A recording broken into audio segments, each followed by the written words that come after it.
Mr. Pritchard, you know the defendant because he is the brother-in-law of this young lady who is either your girlfriend or your fiancée, that's how you refer to her. That's correct, yes. And you have an order of protection against him because he beat you up. Correct, yep. He assaulted, there's no such thing as, he assaulted you. Yes. And I know that Mr. Abrahamson, I know that you assaulted him. Yes, ma'am.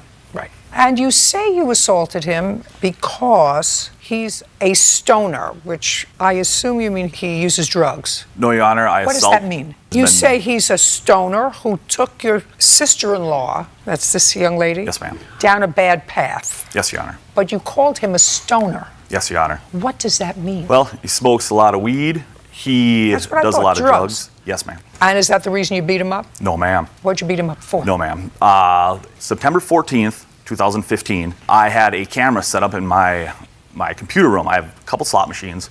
Money has been stolen previously from me. So I had that set up, and at the time, it was 8:25. The camera was turned over, slot machine was broken into, money was gone. I came home that day, looked in the slot machine, money was gone. I'm like, what's going on here? Well, did they live with you? No, they had to come to my house to get food at their mom and dad's house. Their dad was in the hospital, so the mom wasn't there. So we had bought them food so they could bring back to the house. Were they living together? I am not sure. You don't know? No, ma'am.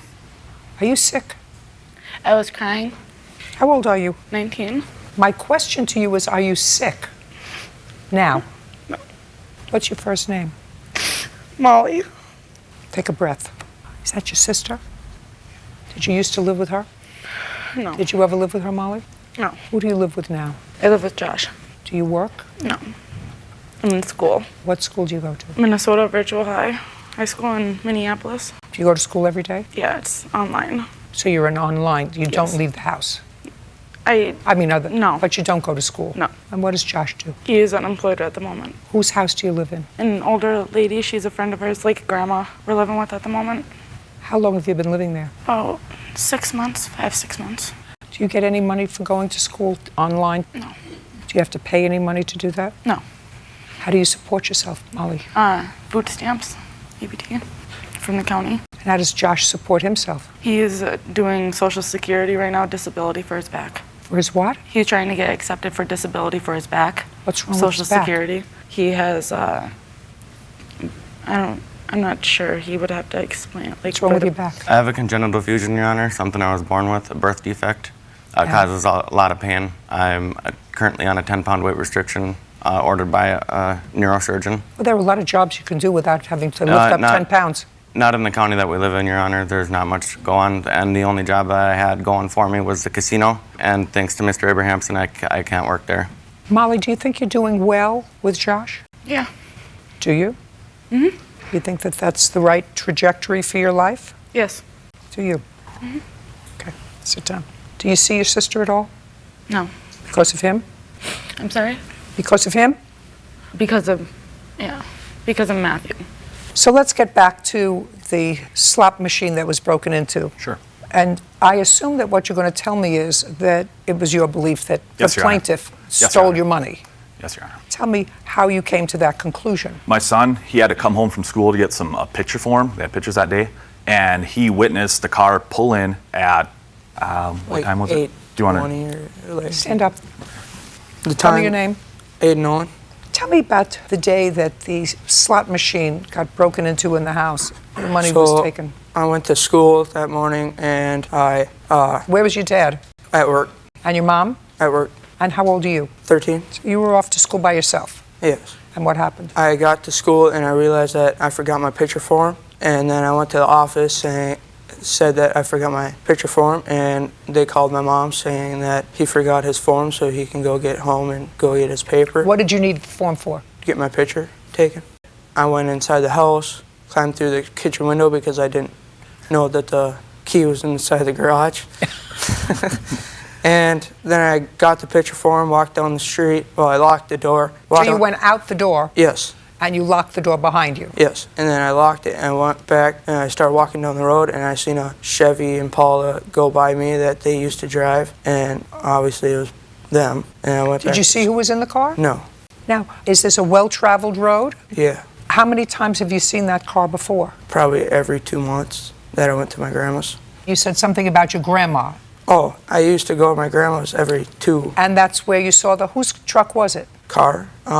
It was theirs, but they were borrowing it. From your grandmother? No, From whom? I have no idea. All I remember is they're borrowing it from a friend. What color? Chevy Impala, wasn't a I truck. think it was a silver, grayish, How far from your house was it? probably a block or 2 away. So you continued to go to school? Yeah. And it was based on that you assumed that he was the one who broke into the house? Well, not broke in. No, we left them the food, so they had permission to be in the house, just not grab the money. Okay. So how did they get into the house? Key. We gave them the key, or they had the key was at my house, so then they could get in because we were at work. Okay, so you had prepared food for them. Correct. Yes, ma'am. On the kitchen table. Was the food gone? Yes, ma'am. Yes, Your Honor. So the food was gone, Food was gone. as well as the cash. Yes, ma'am. So tell me about the assault. The assault. Assault is finished with, which so Correct. I can. Correct. Go ahead. Yep. So we got home. Well, when I got home, I looked in the slot machine, looked for everything. Money's gone. I call up Tasha to see maybe she had grabbed it. I asked the kids, maybe they grabbed it. Nope. Tasha comes home. That's why I have the video right here. For coming home, we're looking. We called those guys. We called the plaintiffs. Said we'll be over at 7. We just got a voicemail. We'll be over at 7 to get our money. We want our money back. We go over there. Molly's sleeping. Josh wasn't. He wasn't. We didn't see him. So we went inside. Molly, where's Josh? She wakes up. What's going on? What's going on? And we know you took the money. We want our money. We were pretty not happy at the time. So we get it out of her. Oh, it was all my idea. We took the money. All right, where's Josh? Molly said. Yes, ma'am. Molly said it was all Yes. my idea. My idea. We took the money. All right, where's Josh? And your wife was with you. Correct. Is that correct? Correct. And that's what your sister said. Correct. It was my idea. Okay.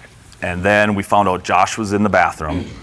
I broke in, and that's when the assault occurred. It was all done. Went home. Did you get your money? No, ma'am. From what? He doesn't have a job. I can't get anything. Or what'd they do with the money? We still had the money, Your Honor. We did offer it back to him. They He never wasn't even asked. concerned with that, though. No. Just a second. How much money did you take? $40, ma'am. And Shh. Why'd you take the money? I didn't take it. Molly did. Yes. Did she tell you why she took the money? There was a miscommunication between her and her mother. Her mother did say that there was going to be $40 for us to help us get through. She was planning on being gone for a while down at the hospital with her dad in recovery. There was a miscommunication. I didn't know exactly what the whole deal was, but from what I gathered out of it, I guess we were supposed to grab it out of a bank account, but she had thought that it was supposed to be given to us from there.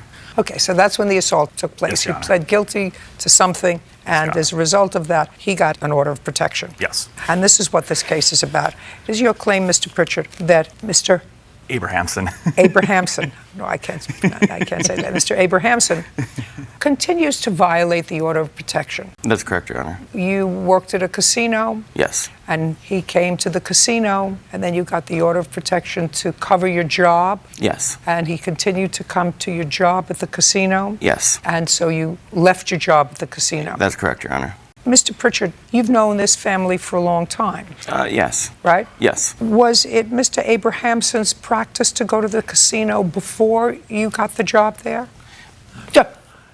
Think before you answer the question, otherwise I bring Molly up, and Molly's not going to be happy if I bring her up. Do you understand? Yeah. Was it Mr. Abrahamson's practice? Some people like the casino, and some people don't go to the casino regularly, so you know them for a long time. Yes. And you're not a regular worker bee. So, did you know that it was his practice to go to the casino for entertainment? Yes, Your Honor. I had worked there before. Okay. And how frequently did he go to the casino before? Before, from Once a week, twice a week, 3 times a week, maybe twice a month. on the weekends? Yes. And would you see him there? Yes. Where would you see him? On the floor at a slot machine. Did he go with his wife? On occasion, yes. A lot of times he Sometimes? was there on his own, yeah. And sometimes on his own? Yes. And when did this assault take place? Give the September date. 14th Of last year. 2015. And when did you start to work at the casino? March of 2016. So you started to work at the casino knowing that he went there twice a month, either alone or with his wife. That's correct, Your Honor. Right. So it was not surprising to you to find him at the casino because you knew that he was a regular at the casino. That's correct. Great. Now you have a video to show me, I assume. There's something there to show me how you believe he harassed you. By the way, when did you leave the casino? When did you leave that job? At the end of May, Your Honor. Of 2000? Of 2016. 16. Yeah. So you had that, listen to me. Yes. Hey. Yes. So you had that job for less than 8 weeks? Yes. Yes. Prior to that, where did you work? Before that, I was working for Dairy Queen, I believe. What do you mean you believe? Were you working for Dairy Queen or were you not working Yes, for Dairy I was. Queen? A cone and a little ice cream doesn't weigh more than 10 pounds. What happened to that job? I had left. There's just, I assume there's one Dairy Queen in your neighborhood? Yes. So it's very easy to find out? Tell me what happened to that job and when. I had left that job, Your Honor. We had new management. You had new management, so what did new management have to do with you? We weren't getting along. You weren't getting along with the new team. Right. And from when to when did you work for Dairy Queen? October 30th, I believe, is when I started, and January 5th, maybe, was when I So you quit. worked there also for less than 8 weeks? Yeah, And that was January of 2016. correct. And then you were unemployed for 2 months. And then you got a job and had that job for another 8 weeks. Now, prior to working for Dairy Queen, who did you work for? I believe I was unemployed for a little while, Your Honor. What's a little while?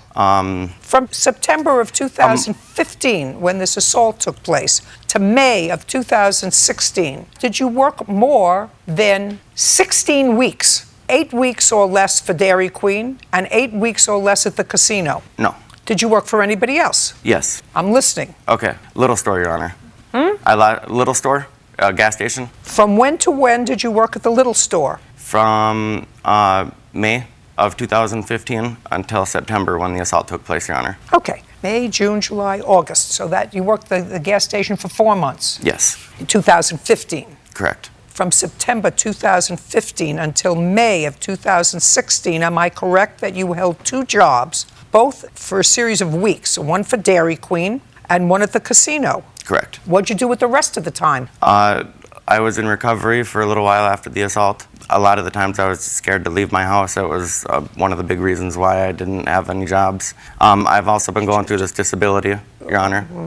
Well, then my question to you, and then we're going to look at your video. Then my question to you, Mr. Pritchard, is if you were scared to go out of the house, Yes. what did you take a job for at a casino where you knew the defendant frequented? Now, why in the world would you take a job at a place where you knew the person who assaulted you and who you were afraid to go out of the house because you were afraid to see frequents? Because I had figured that with the restraining order in place that the casino would have taken steps to prevent us being together. Also, the fact that I only worked 8 hours a day, I figured there were still 16 other hours in the day that he could come. What hours of the day do you work? I was working graves. What is that? Grave shift, Your Honor, I was working from 11:45 p.m. until 7:45 a.m. Now I'll see your video. Okay, it's actually a police report, Your Honor. I couldn't get the video without a subpoena, and the subpoena didn't come through in time. So the answer is you don't have a video of what happened in the casino? No, but I do have a police report here, Your Honor, detailing what's in that video. Well, You'll read it. this report doesn't help you at all, sir. This report doesn't help you at all. That report was made less than 30 days after. I don't care. This report says that, so I will read it so Officer Bird, who I know would be interested in it. I spoke with reporting party, Joshua, that's you, who stated he had a restraining order against Matthew Ryan, and he had it amended to include his place of work at a casino, and that Matthew had to stay 100 feet away from him. Joshua stated that he advised the host to advise security that he was going to be working, and he wanted security to call Matthew and advise him of where he was going to be working. Joshua stated that he was working in the ash room, and Matthew came into that room to redeem his points for a set of flatware. Joshua stated that Matthew went to the next attendant, didn't go to you, and made eye contact with him and walked in front of him. Joshua stated that he told security on that day and had called to report it. I was informed by Deputy on May 13th that Joshua had contacted him personally on the issue and told the deputy that he wasn't sure if Matthew knew he was in there and not sure if he had made eye contact. He asked Joshua about this, and he stated that he didn't say that, but stated that the casino had footage of the incident. I went to the casino and watched the footage. The video is not very clear, but Matthew does go into the room and was within 100 feet of him. So what? The restraining order says that he's not allowed within 100 feet of me. And Case is dismissed, Mr. Pritchard. We're done. Thank you. Ms. Sharp, it is your claim that Ms. Lopez actually scammed you out of money. She claimed to be an attorney. You turned over a trust to her that you wanted redone. You found out she was not an attorney, and you want your money back. In addition, she has papers that you claim belong to you, and those papers are the previous trust that you had that you wanted her to modify. First, do you have those papers? No, ma'am. Where are they? They are in her possession. She refused to sign a certified letter. Can I Well, have the certified letter stating Well, that- if she didn't sign for it, then they wouldn't have given it to her. If she refused to sign it, then you have to find out where they are. I did contact the mail carrier, and they said that she kept possession of the letter, and it was a binder, and she just refused to sign The document. the document. She wrote refused. Okay. How did you find her? Yes, I met Ms. Lopez through a closed Facebook group that is set up for residents of Chino and Chino Hills. You met her online. On Okay, I met her Facebook. online On in a Facebook. Facebook group. You met her online on Facebook. But anyway, Did she tell you what she did for a living? I asked her what she did. She told me she did labor and HR matters. And then she also said, well, I also do wills and trusts. And you said? I said, oh, I'm actually looking to redo my living trust. And I asked her, was she an attorney or a paralegal? She told me she was an attorney. And I asked her how much it was going to be, but she said that she needed to... And this was all done in a message. in a message? Yeah, on Facebook. I'd like to see that. Yes. I specifically want to see the part where she says, I'm an attorney. Okay. Well, you clearly stated to her in this exchange that you were an attorney. You want to show me something Yes, please. that's different from this? Absolutely. I'd like to see it. Just show her this, please. Now, you clearly told her you were an attorney. This ad also says attorney at law, Lucy Lopez. That's you.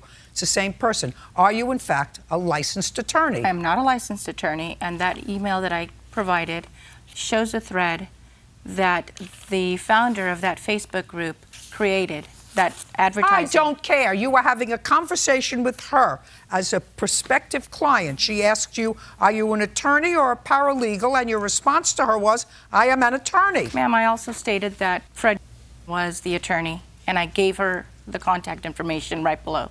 Yeah. She said, I need a civil attorney. You told her you were an attorney. That is not true. I thought maybe you just made a mistake, but you're a hustler. I am not.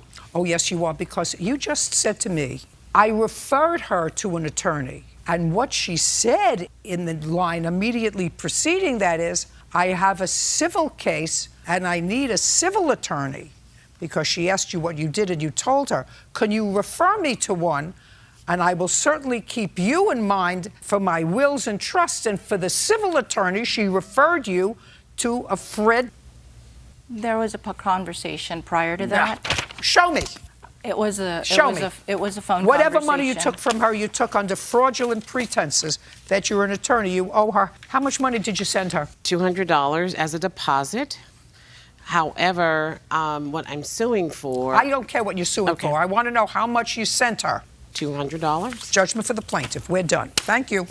Mr. Ramirez, how old are you, sir? I'm 22. What do you do for a living? I work at a restaurant. I'm a server. In what restaurant? Ramen by York And where is it located? in Highland Park. What are your hours of employment, sir? I'm part-time right now, What are your hours of employment? from 6 to 11. 6 p.m. Yes, to 11 to p.m. 11 p.m. And what do you do all day? Well, I'm starting school again. I just started school. I don't care what you are doing soon. What do you do now during go to the day? Which school do you attend now? I do an online schooling. So you don't go to school, you do online, which means you work out of your house? Yes, And who do you live with? my parents. And what do they do? Construction. They both work? Yes. Are they working today? No. Where are they today? They have regular regular activities that they do throughout the day. They I have a little sister, so they take care of my sister. What are they doing today? I have no idea. They're out doing their own thing. But they're not working today. No, I don't think so. And where is your little sister? With them? Well, you don't think so. Does that mean that you were home today doing your online school? No. What were you doing today? I had a family emergency today. I want to hear what the emergency was. I had a family emergency. I had a family emergency with my brother. He has liver cirrhosis of the liver. So it was out of nowhere, and we all went to the hospital. And I just got home. Just a second. What hospital is he in? You just told. Listen to me very carefully, Mr. Ramirez. You just told me a moment ago that your parents were out doing you don't know what today. They were out doing things. Regular things, because they weren't working. That's what you told me 2 minutes ago. You told my staff in the back that you had a family emergency, but just a moment ago you said your parents were out doing their own thing. Now all of a sudden you have a family emergency and everybody was in the hospital. Listen to me very carefully, Mr. Ramirez. I'm going to explain something to you about time and other people's time. You purchased a car from Miss Rodriguez. You didn't know her before you purchased the car from her, is that correct? Yes. You purchased the car from her because you saw the ad online. Yes. Correct? And you bought the car and you had an agreed upon price. Yes. I'm going to get to the rest of the facts of the case because you didn't finish paying for the car. Absolutely. I'm going to get to the facts of the case in a minute. I'm not finished with you about other people's time. Yeah. I spent a lot of time in school preparing for what I do. All these people work. Do you know what I mean? Work. Full time. They work. They get up in the morning and they don't go to school online. If they went to school, they actually got out, put their behind in a car, drove to school, or went to school. Do you understand? I'm here waiting for you because you couldn't get here on time. Bird is here waiting for you because you couldn't get here on time today. Most important, the lady that you stiffed on the car that you didn't know was here at 1:15, the same time you were supposed to be here. Do you understand? That is disrespectful. Stop tapping. That's disrespectful. It's disrespectful of other people's time when you're late. You see all these people sitting in the gallery? They could have been home 40 minutes ago if it wasn't for you. I could have been home 40 minutes ago and been on the treadmill if it wasn't for you. She could have been on her way home if it wasn't for you. Do you understand? That's respect for other people's time. And if you're 22 years old and you don't understand that yet, I'm prepared to give you a dress down. Now we understand each other? Okay, but I had a family emergency. Listen to me. Mr. Ramirez, I understand your words, family emergency. You told me 5 minutes ago you didn't know where your parents were. They were out doing chores because they weren't working today. And then when you realized where I was going, you went back to your original route. I had a family emergency. Now, all of a sudden your parents who were out doing chores were at a hospital with your brother who has cirrhosis of the liver? Is that what you're telling me? You forgot about that when I asked you first where your parents were? If I asked you, Mr. Ramirez, where are your parents today? And you said, we were at the hospital with my brother.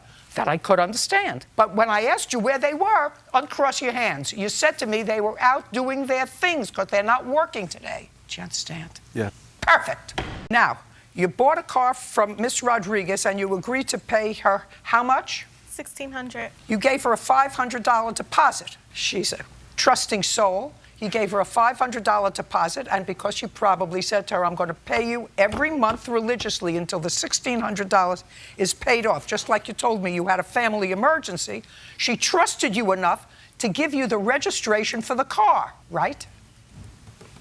Right? Yes. And then you were smart enough to register the car in your own name, right?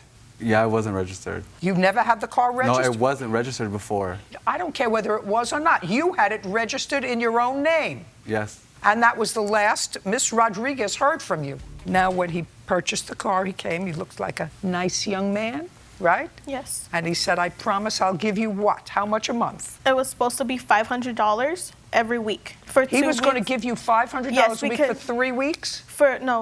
December 12th was supposed to be the first payment of $500, and then December 19th was supposed to be another payment for $500, and the following week was supposed to be a payment of $100. So what happened on December 12th? I believe, Oh, don't tell me. I'm sorry. December 12th comes and goes, you don't hear from him. Yes. And what happened? I messaged him. I have text messages to prove it. I messaged him, and he was just giving me the runaround. It took me No, five. that's a conclusion, giving Yes. you the runaround. You said, where's my $500? What did he say? He told me that he was going to go to the DMV to go register because his mom wanted to make sure that the car could be registered.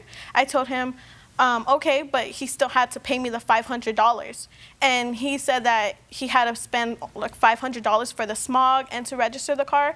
He said that he was going to go try to get a loan or borrow money from his cousin. But I told him if he pays me next week, he's going to have to pay me $1,000 because it's a late payment. Right. Well, then he was supposed to pay you the $1,000. Yes. The following week, $500 a week. He doesn't make $500 a month. Serving, what kind of food do you serve? Ramen? Yeah. Ramen, working part-time, he doesn't make $500 a month.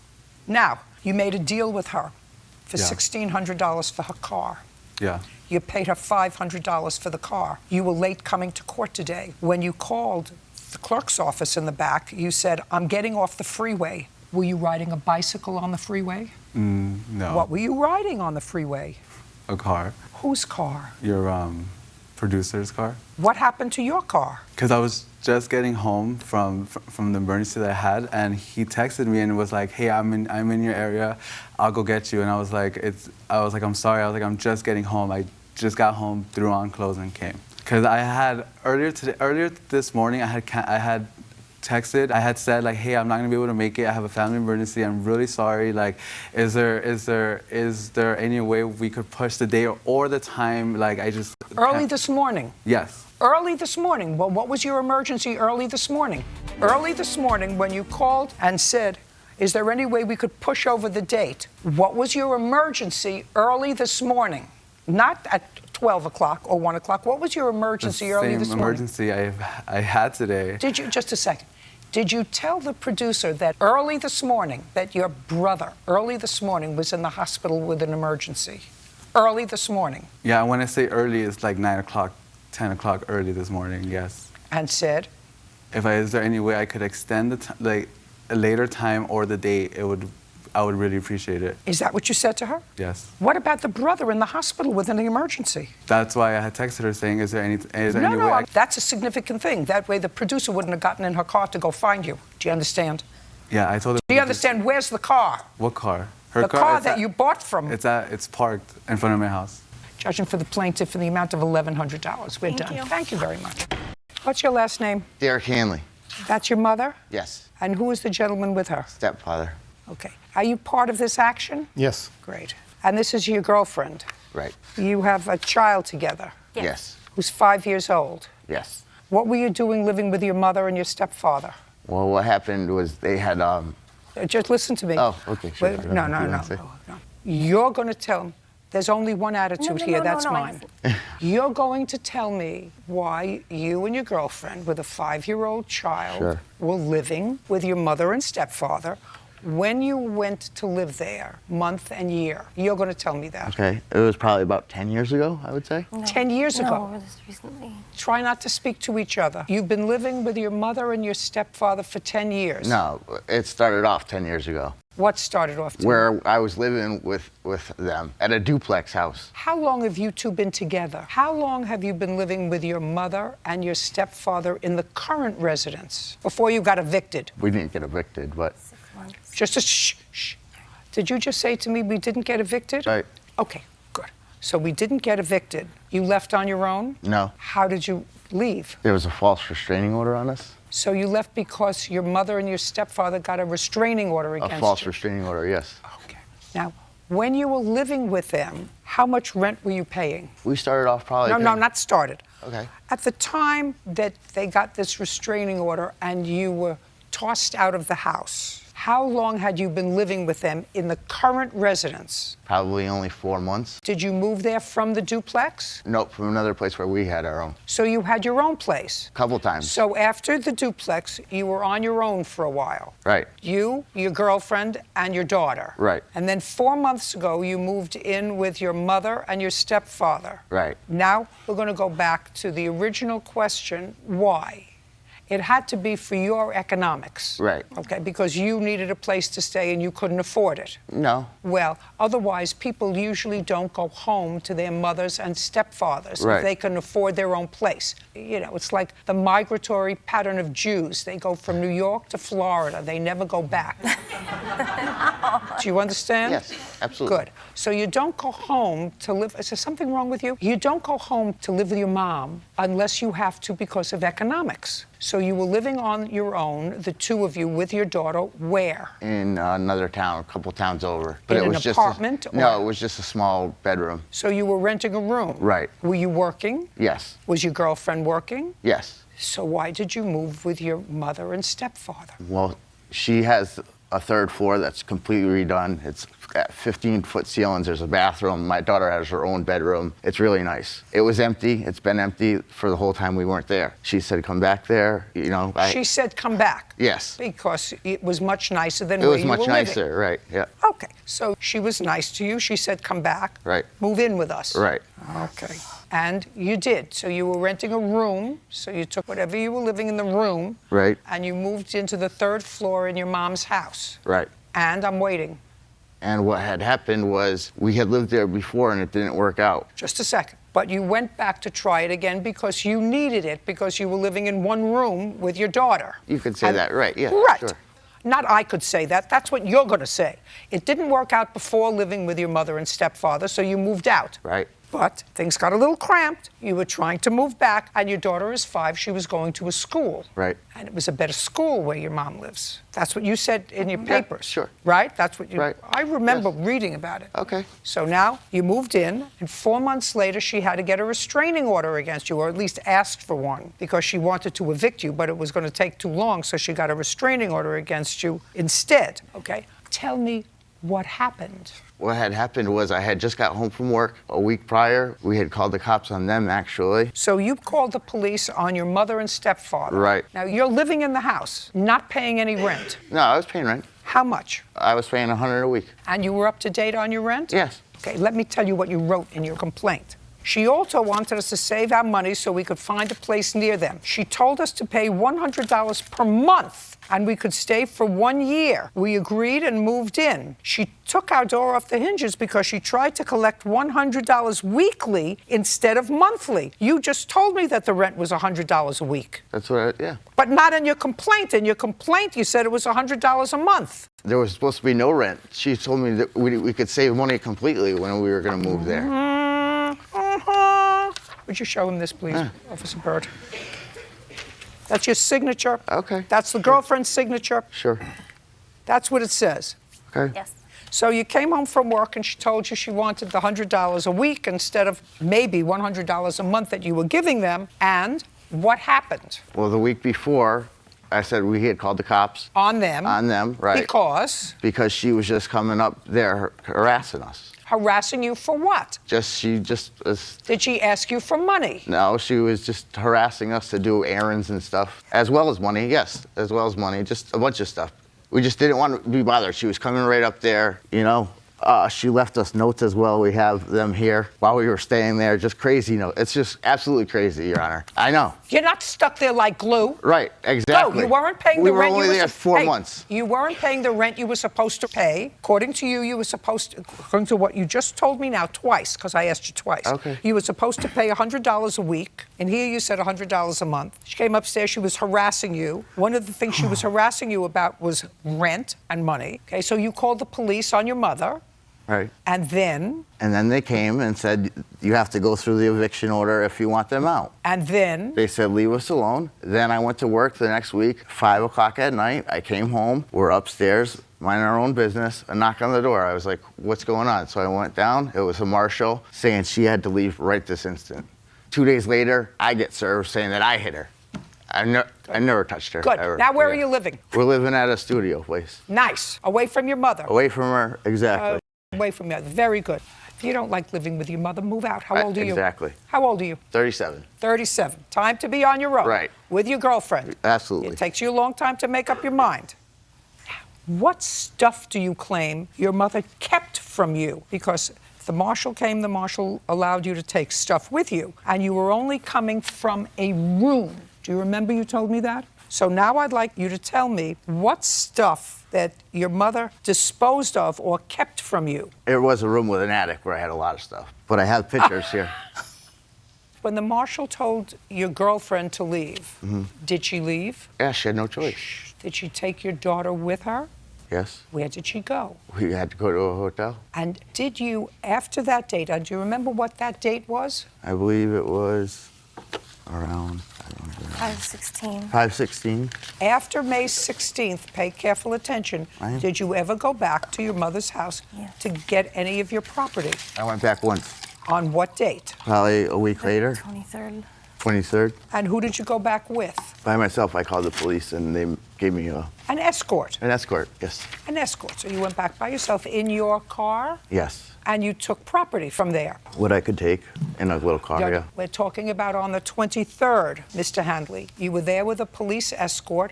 Did anybody prevent you with the police escort? Because I call the police Sure, and find sure. out. Did either your mother or your stepfather prevent you from taking anything else that belonged to you on the 23rd? No, they didn't prevent me, but I noticed some stuff was missing. The case is dismissed. We're done. Miss Crosby, how old are you? I'm 18. Mr. Stevens? 18.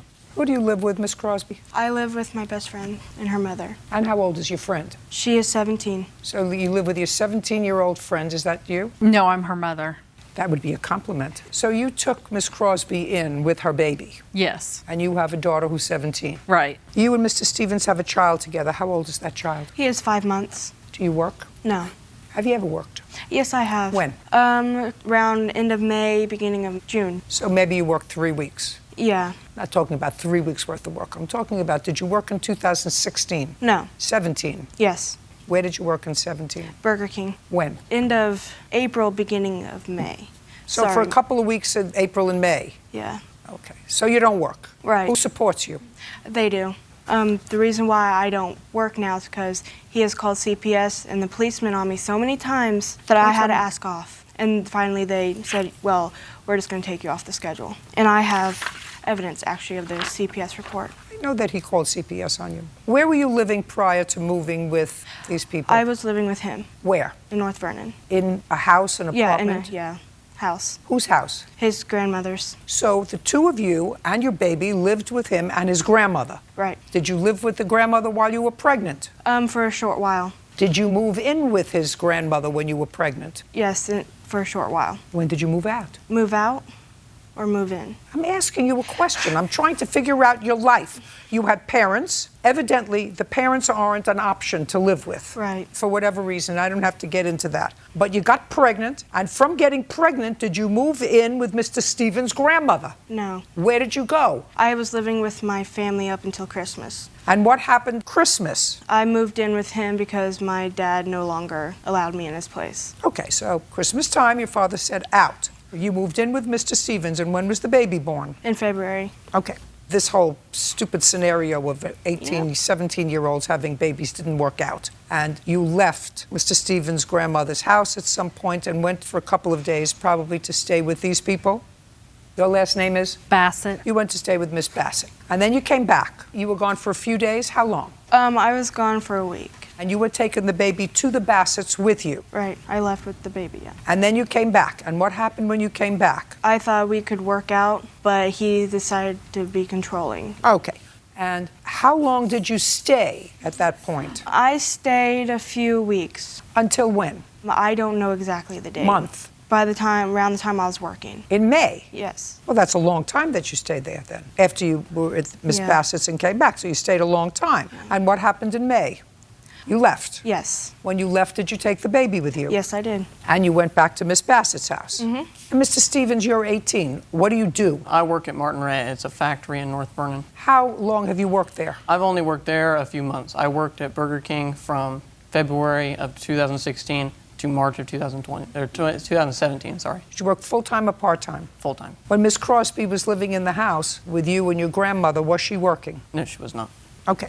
This is what the case is about. You left, you want your baby's stuff. You took your stuff, but you want the crib, you want all the baby's items. He says the baby's items are staying here. And you have a complaint that he called CPS on you on, I don't know, 2 occasions or 3? 3. 3 occasions after you left the last time. Yeah. Okay, let's deal with the baby's items.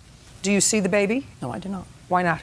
She will not let me see him. She now says that her lawyer has told her not to let me see the baby at all. I have sole custody, so I can decide whether or not he can see him. Just a second. I'd like to see the document that says that you decide when he can see him. Oh, I don't have a document. I want you to say, if you have full custody and the court says that visitation is strictly at your discretion with the father, I would like to see that. I couldn't get the reports. They kept sending me to another police station in our town. I don't get but the reports. There's a court order for custody. You said you have full custody. Who gave you full custody? The clerk office in our town, but we didn't get the order. Well, then if you don't have an order, you don't have an order. Was there a trial? No, Was there a hearing? no. There was nothing. So you have nothing. When you were working, and you said you worked for several weeks, and you worked for several weeks while you were still in the grandmother's house or afterwards? A little bit, and then after. So you worked for a little bit while you were living in the grandmother's house?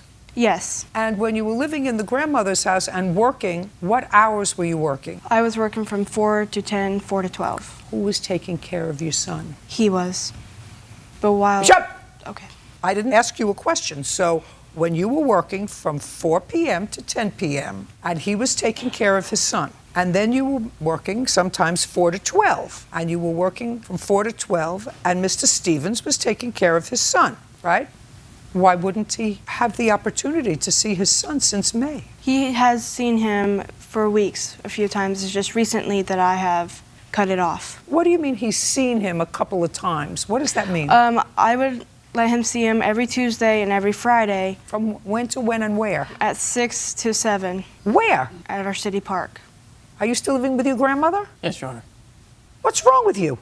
What's wrong is that he will cause trouble while we were visiting, and one time we actually had to have a police officer who was off duty, though, come up and try to settle things. Why don't you just, you have a lawyer? Yes. How did you get the lawyer? Through legal aid. Tell the lawyer that you want to set a fixed visitation schedule so that your son can visit with his father on a regular basis, because his father used to take care of him when you weren't there, and not at a park for an hour with you there, at a regular time. And as far as I'm concerned, I don't know if you have the time or the money. She has legal aid, so legal aid won't represent you, so therefore you have a problem. You understand that? But I assume you want to see him. Yes, I have hired a lawyer. Good. And I'm hoping that since you hire a lawyer, the lawyer will make arrangements for you to see your son on a regular basis. Hopefully, if you work during the week, on weekends and stuff, why wouldn't he have the need for the baby's furniture? Who bought the baby's furniture? I got it all from my baby showers. So it was gifts for the baby. Yes. It stays in his house. Baby gifts. Just because you're depriving him of seeing his child, a child that you let him watch when it was convenient for you, and now your lawyer says don't let you see him at all. I don't know what kind of brilliant lawyer that is. Doesn't mean he's going to give you all the furniture so he has nothing. Get a job and buy furniture. May I say something? You can say whatever you like. While I was living with him, he would come home from school. And I'm like, hey, can you take our son so I can take a shower and eat before I go to work? And he was like, no, because your shift isn't over. I need the extra half an hour to do whatever I want before I watch it. Well, let me explain something to you. That's what happens when two idiot morons who were 17 years old make a baby. Those are the kind of answers that people give each other when they're not old enough to give up their dolls, but they make a baby. Now you're in this pickle. You're 18 years old and you have the responsibility of having a child. Well, you'd better grow up very fast.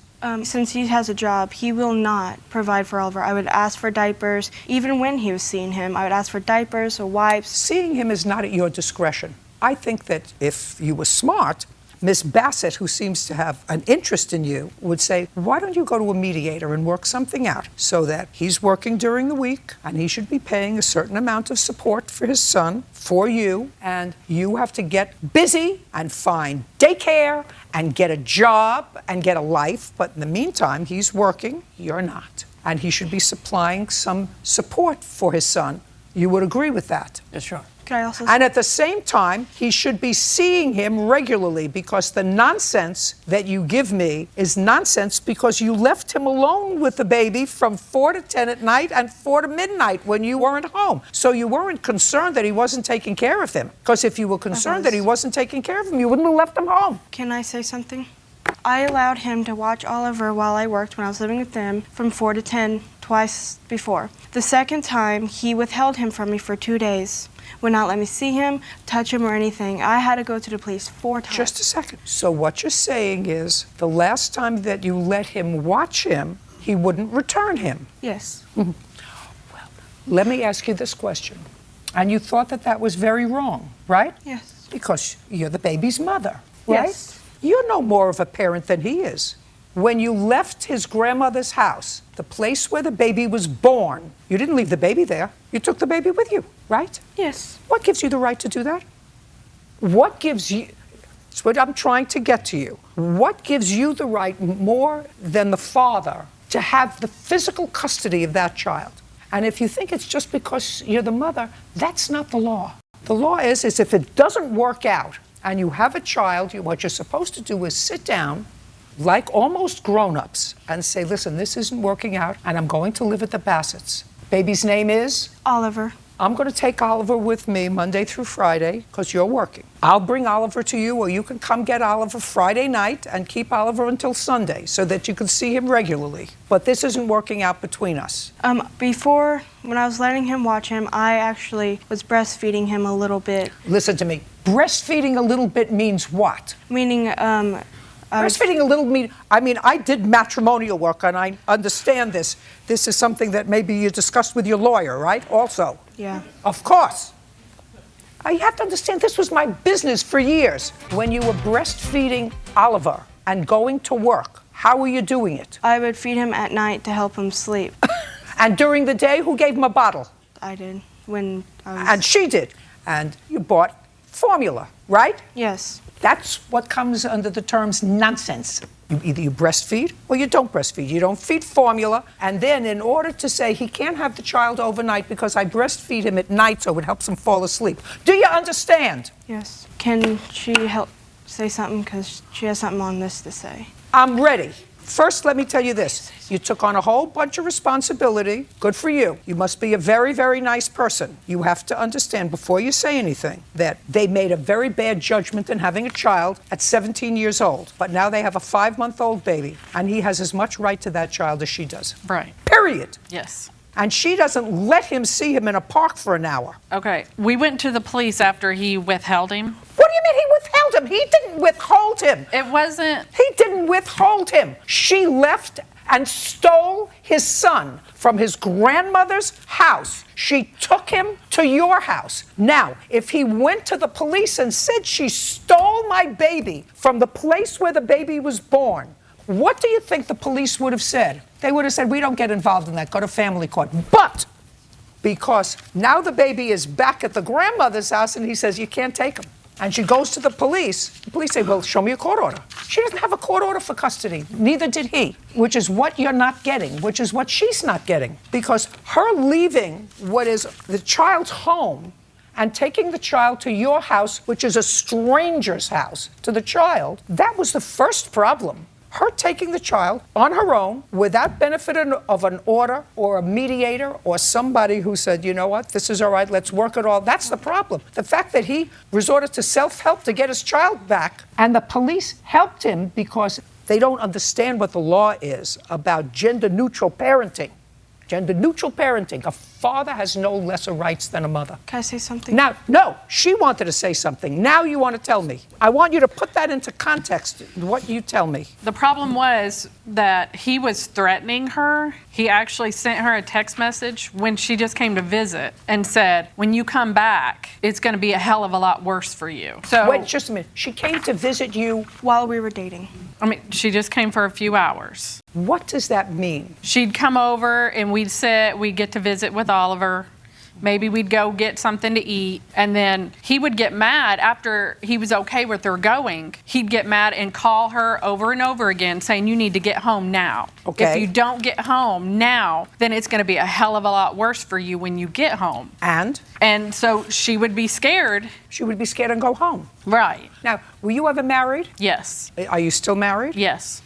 We're separated. Well, you're still married, but separated. Yes. I assume you're separated because you weren't getting along. Right. And I assume that if you weren't getting along, if I would listen to what your husband says, he would have one story, and what you said would be a different story. And if somebody else was interpreting your marital situation, would you say, they can't interpret my marital situation because they're not living in it? Probably. Right. Well, that's what I'm saying to you. They were together. They're a couple. Who knows what happened when she decides to go over to your house? When he's home, listen to me carefully. If he's working, I'm making suppositions about what I'm hearing. He works different shift. He's home. She's at your house. He wants her home. Is that controlling? Yeah. She picked him.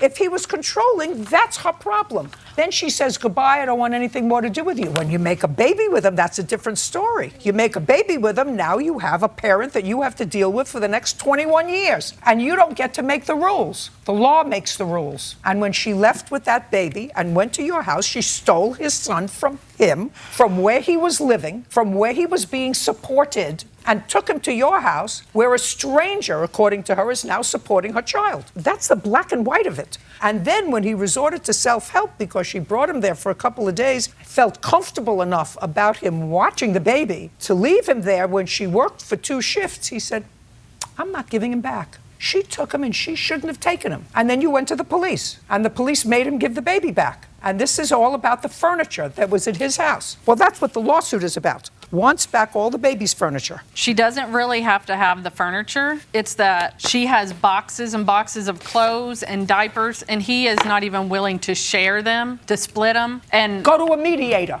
Get a mediated order of custody and visitation and shared property. That's what you do. I'm not ordering it. Okay, That's what you have to do. You have to be grown up. And if you can't be grown up, and if you're going to deal with a legal aid lawyer and a retained lawyer, if he's going to spend money on a lawyer instead of spending that money on his baby, that's her problem. She's not spending any money because she got a free lawyer, because she doesn't work. So what I'm telling you is, if you want to counsel her and counsel her appropriately, you tell her you got to work this out with the father of your child, who you clearly don't think does anything bad to him because you've left him alone with him for days or nights when I'm working. This is not a leg up situation. This is a situation where both parents should be supporting this child. Both parents should see this child on a regular basis, because that's what the law says, absent a showing that one parent is abusive or neglectful. I'm telling you, based upon what this young lady says to me, there's no proof that he was neglectful of this child or abusive, because she let him stay with him for hours when it was convenient for her, multiple times, without ever, prior to this, accusing him of anything. Your Honor.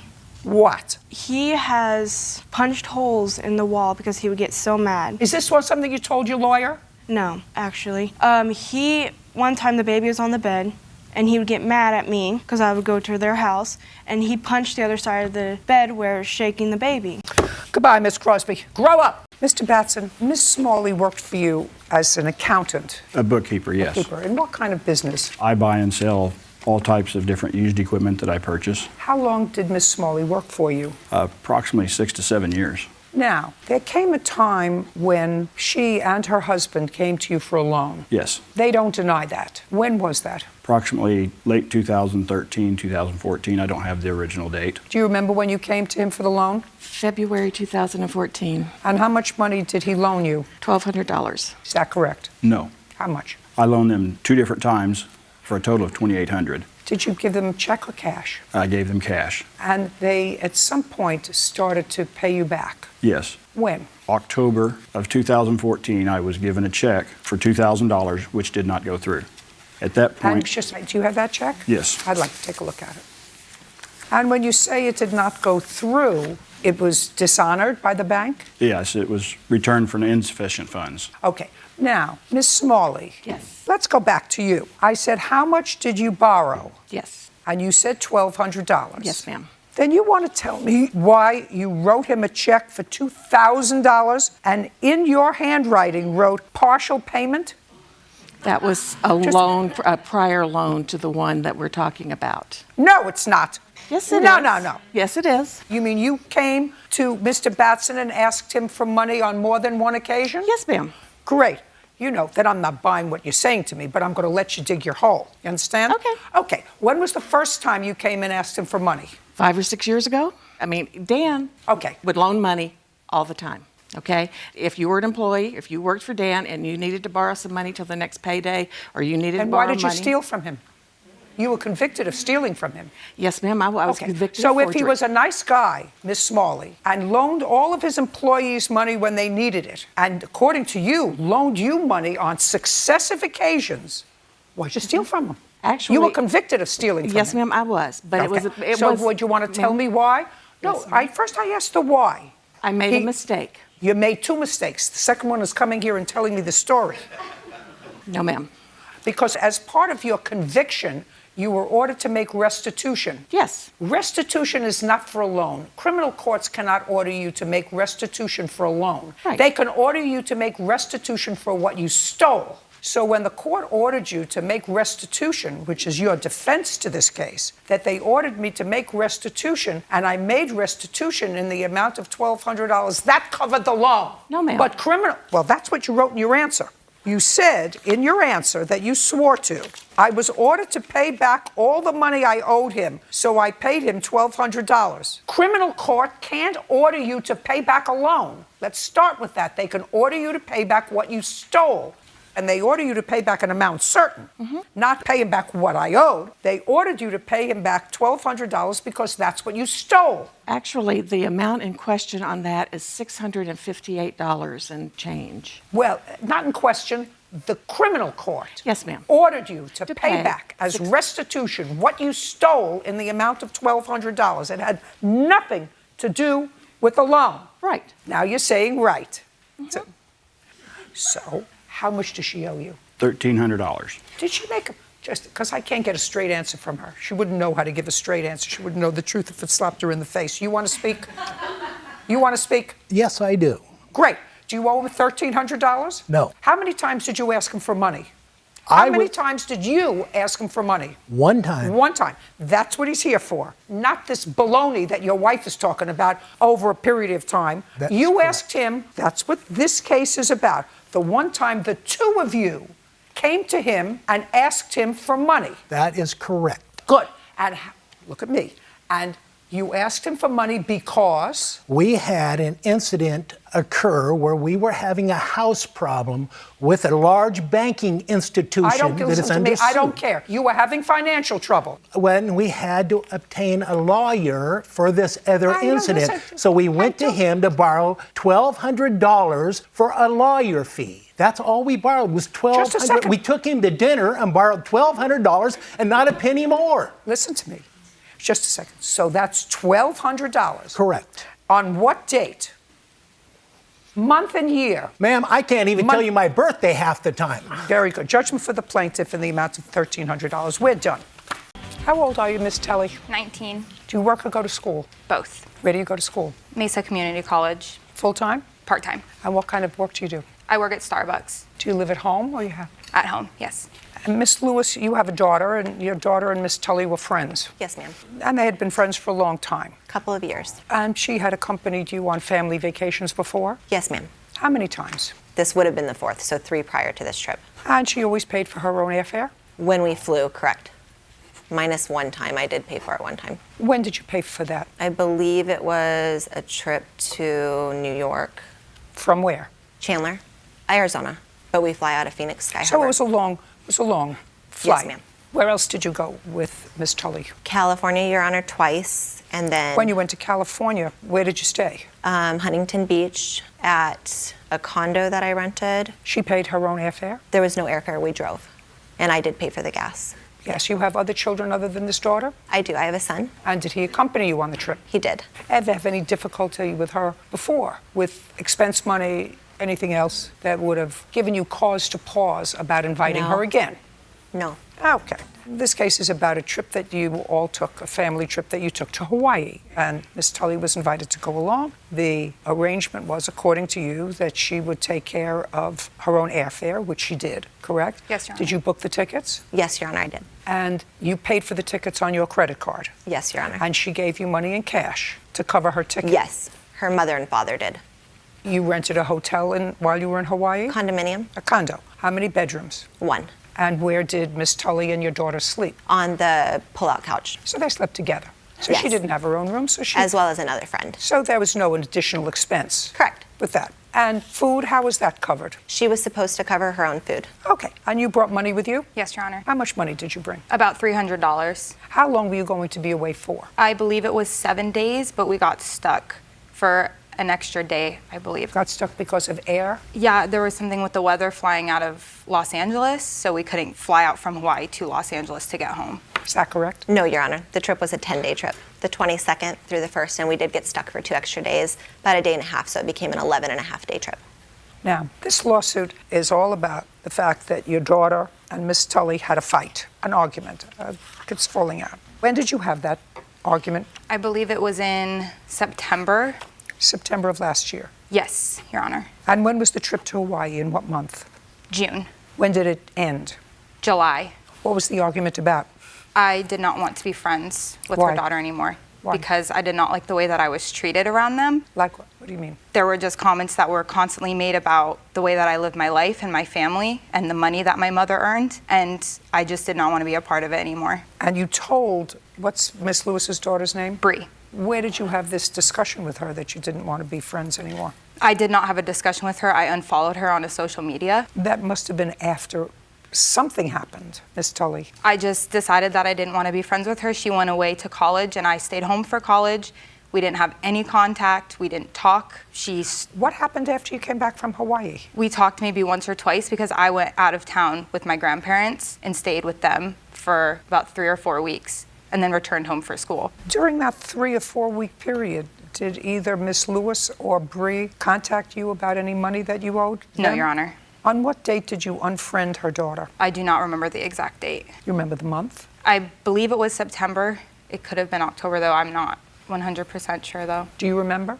Yeah, it was in September. September 28th, I believe. So now I'd like you to tell me, Miss Lewis, what you're suing her for is $375 because you say you went to some events while you were in Hawaii that you purchased tickets for, dolphin shows or whatever else you paid for, and she was supposed to pay you back. I want you to show me when the first time was that you requested the return of this money. I did not request the return of the money first. Irene contacted me because we had already made a discussion about the money and her paying me back, and she did let me know that she was going to Rhode Island with her family, so she wouldn't be able to start working again until she got home. Therefore, she couldn't start making payments until she was working, and I understood that. Was that in a phone conversation? A text conversation, correct. I'd like to see that. Yes, ma'am. Well, you clearly knew before you went to Rhode Island that you owed her some money, because that's what it says here. Okay, yeah, but I didn't. Okay. So we were supposed to go to Hawaii, and I was told. Listen to me. Okay. You clearly knew based on this text, hey, I'm heading home from Rhode Island today, so can you send me what I owe you from Hawaii? That's what you wrote to her on Sunday, July 31st. Okay. So you clearly knew that you owed her some money. And at some point, she responds on August 10th, I added it together and it was $375. And then you ask her for a breakdown. She gave you a breakdown. And some of it looks legitimate, and some of it I can see why you might question. Okay. Did you go to a snorkel trip in a luau? Yes, Your Honor. Okay, so that's $125. You don't dispute that. She paid for it, correct? Yes, Your Honor. Okay. And you did go to see the sea lions? Yes, Your Honor. And she paid for that? Yes, Your Honor. Okay. I'm taking off $20 for food because that's ridiculous. What's a $25 baggage fee? I'm not sure, Your Honor. I paid for my baggage. Okay. What's the $25 baggage fee? Ma'am, she paid for her baggage one way, not the other way. She couldn't afford it, so she asked me if I'd add it to her total, and I agreed to. Do you recall that? I do not, Your Honor. Well, she does. Okay. And what is $25 Yard House? What is that? She was supposed to pay for her own food at Meals Out. I did try to make it easier on her because she was the only one that was struggling financially, so I went ahead and bought a lot of groceries at the grocery store and cooked many meals in the condo to save money. So what is Yard House? It's a restaurant. Do you remember the Yard House? Yes, Your Honor. I remember going to dinner there. Okay. And did the plaintiff pay for that dinner? Yes, Your Honor, but my meal was not $25. I don't know what it was. $250. Okay, so you acknowledge that there were certain expenses that you had, and I've taken some off that I actually can't justify. But that's still $250. Yes, Your Honor. Okay? Okay. Joshua for the plaintiff. We're done. Ms. Plaver, the defendant was your tenant. Yes. In a house that you currently have listed for sale? Yes. And it is your claim that she damaged the house. You want some $2,500 for the damage. When did you purchase the house? I bought the property in July 2014, and I lived in the home for 3 months, and then I ended up renting the home in October. Why? Because the commute was too far. I worked downtown, and so the drive was too much. Well, the house didn't move and downtown didn't move. You mean you didn't make that trip before you bought the house? No. Okay. You purchased it for how much? I bought the home for $118,000. And when did the defendant move in? October 2014. Why didn't you put it up for sale in October? I just purchased the home. I only owned it for 3 months. I did not want to turn around and sell it. I wanted to keep it as my retirement. What changed your mind? What changed my mind is I had a hard tenant that cost me a lot of money, and I could not afford to keep it and pay taxes after dealing with repairs. So the house needed a lot of repairs? Yeah. What kind of repairs did it need? The garage door was broken. I had missing garage door openers. They rekeyed. No, I'm not talking about them. I'm talking about what repairs had to be done with the house that had nothing to do with the defendant. When I purchased it, none. What about the leaks outside? The leaks outside happened after she moved in. She complained that the hose on the outside was leaking and causing her water bill to be rising, and so I kept sending a handyman out there. He actually put a repair kit on it, and he provided receipts. I have invoices, and when she claimed that it was leaking, he kept going out and saying that there's nothing. Okay. And what did you put it on the market for? Because it... No, what? For what amount? I put it on for $139,900. In what month did you put it on the market? I want to say beginning of September. And on what date did you move out? I moved out of the home in the month of... I moved out August 8th. What was the rent you were paying? $1,000 a month. You moved in what month? October 15th, 2014. You paid your rent? Correct. There's no indication that she did not pay her rent, correct? Correct. Okay. And you moved to evict her in July? Yes. What reason did you give her for wanting her out of the premises? Since the time that she moved in, I had multiple complaints from the neighbors, and also a landscaper refused to go back to the house, saying that people were offering him drugs, and I just had an agreement with her that she was going to move her daughter in for an additional fee of $300, and then when it came time to pay up, she didn't pay, and she made every excuse why not to pay, and so I just got an attorney at that point. So she wanted to add a tenant? Right. But the tenant was more than just her daughter. It was her daughter, her daughter's boyfriend, and then her daughter's daughter. And I don't even know if it was truly her daughter. But she asked you before that happened? Just for the daughter, not the boyfriend and the baby. Got it. Okay. Did you have a lease agreement with her? Yes. And the lease agreement provided for who to live there? The husband, the wife, and 3 minor children. Okay. And this was the daughter that you wanted to move in. Her boyfriend and the baby were not among those children. Is that correct? I only asked for my daughter and her baby to move in, and no, they were not among those children. Okay. And did they, in fact, move in? She'd given me verbal permission, so yes. Did you also have an agreement to pay more rent? At that time, the lease was not modified. We were in the process of dealing with modifying the lease. You mean to pay more rent? Correct. Well, it would seem to me that you do that simultaneously, that you say, I want another family to move in, and she says, fine, but your rent is going to be increased by such and such an amount. That's not something that you do. You can move the new family in, but we can worry about the additional rent later. That doesn't make sense. Did you agree to pay her an additional $300 a month? In the beginning, yes. Did you ever pay the $300 a month? And how many months did your daughter and her baby and maybe the boyfriend live there? 2 weeks. 2 weeks. Okay. And that was in what month? May. Anybody else move into the house? No, that's at the time it was my daughter and my grandson. Nobody else had lived with me. Nobody else, just you and the people who were basic to the lease? Correct. You have any proof otherwise? In the month of April, she asked to add on her daughter, so her daughter's been staying since April. She said she moved out in May. Do you have any indication that the daughter did not move out in May? Yes, I do have an indication that her daughter did not move out in May. I have a rental application that she applied for her daughter to move in May 17th. The middle of May? Yes. But she said she moved out in May, and she was there only 2 weeks. Mm-hmm. Is that what Correct, Your Honor. May I see pictures of the damage, please? Yes. Well, this isn't damage, this is garbage. Okay. And is what you're showing me the broken screen? Broken screen, yes. How did the screen get broken? Is it the screen door, Your Honor? No, it's a screen and window that's down. One of my kids probably took it off. How old are your children? I have a 8, 11, and 13, but I can't tell you 100% the screen was on the window either because we never did a walkthrough at the house when I rented it. What is this picture of? Left behind TV and speaker. Okay, this also comes under the category of garbage, so I assume you have a bill for garbage. Yes. What is this a picture of? That sink was loose. It pretty much just had to be repaired. So this is nothing. And what is this? Broken blinds. That's $20. What are you showing me here? The yard at one point had a rock walkway, and so the grass had pretty much grown to my knees. My landscapers charged me a lot to get it back to what it used to look like, so I have before and after. Mice were flying out of the yard when they were cleaning it. What is this? Damaged walls, missing outlet covers, stains on carpet. This is the leak? That she claimed was there. That's something that she would do. And this is also a missing socket. Okay.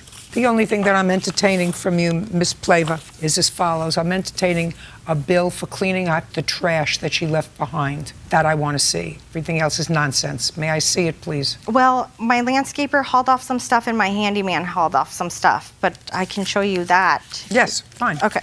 Did your lease provide that you had to maintain the yard? Your Honor, I actually have a text message saying that she was going to have somebody come out and maintain the weeds. The answer is either yes or no. Did your lease provide that you had to maintain the yard? No. Is that correct? It does say that the tenant's responsible of the yard work. For the yard work, I'd like to see that. Did either you or any other member of your family ever take care of the yard while you were Yes, there? Your Honor. Who? My husband and my son. What did they do? They mowed it and they weed-eated it. You have a photograph of it? No, I do not. Well, this doesn't look as if it had been mowed or weeded in a very long time. When was that picture taken? I don't know. That's not grass right there, Your Honor, in the picture that you're looking at. It's the side where it's the walkway, and I have a text message saying she was going to take care of that. I'd like to see that. This is the picture I'm talking about. That's the side walkway. There has never been grass there, Your Honor. And the top text message says she was going to have somebody come over to spray for weeds. And I think that text message was May. April. And she had somebody come out. Do you have someone that can unlock the gate so I can have the landscaper spray the weeds? And nobody ever came until August, 2 days before I moved out. True. Not urgent. Okay. Anything else you want to tell me? Well, I am a realtor. I understand the value of real estate, keeping up on the property. It was my intention to keep that home as a rental. I've been forced to sell because of all the expenses. I know that I would just like to get paid back for some of the fees. Can I see the bill for the screens? I did get an email estimate, but I am not able to pull it up from my phone. I could do it from a computer, but it was $330. That wouldn't be my problem, that you can't bring me the evidence. $250 to haul the trash is, I think, a reasonable figure, and $250 for the windows, for the screens. You have a counterclaim. Your counterclaim is for money owed for security deposit and moving expenses. Did you keep her security deposit? Her deposit was $800 and $400 was non-refundable. What's that mean, 400 non-refundable? It's not refundable. She doesn't get that back. Well, what do you do with it? Well, I don't charge first and last month's rent. So in the event that she doesn't pay last month's rent like she did, I keep it. Did she pay last month's rent? No. Okay, so she didn't pay $1,000? No. And she lived there? Yes. Oh, well, then you don't get your security deposit back. Did you pay your last month's rent? I did not live there, ma'am. I moved out early. What date did you move out? I moved out August 6th. Or August 8th, sorry. August 8th, so you were there the month of August. Did you pay the August rent? No, I did not stay. Well, then you don't get your security deposit back. Absolutely right. Judgment for the plaintiff in the amount of $500. Your counterclaim's dismissed. That's all. Thank you. Ms. Hill, you're the owner of a rental property that the defendant was renting from you since 2015. Correct. What kind of rental property is it? A single-family home. Do you own the home? I do. When did you purchase it? In 2012. Did you purchase it as a rental property? I did not. I lived in the residence before renting it to the defendant. Who did you live there with? My daughter. And why did you move out?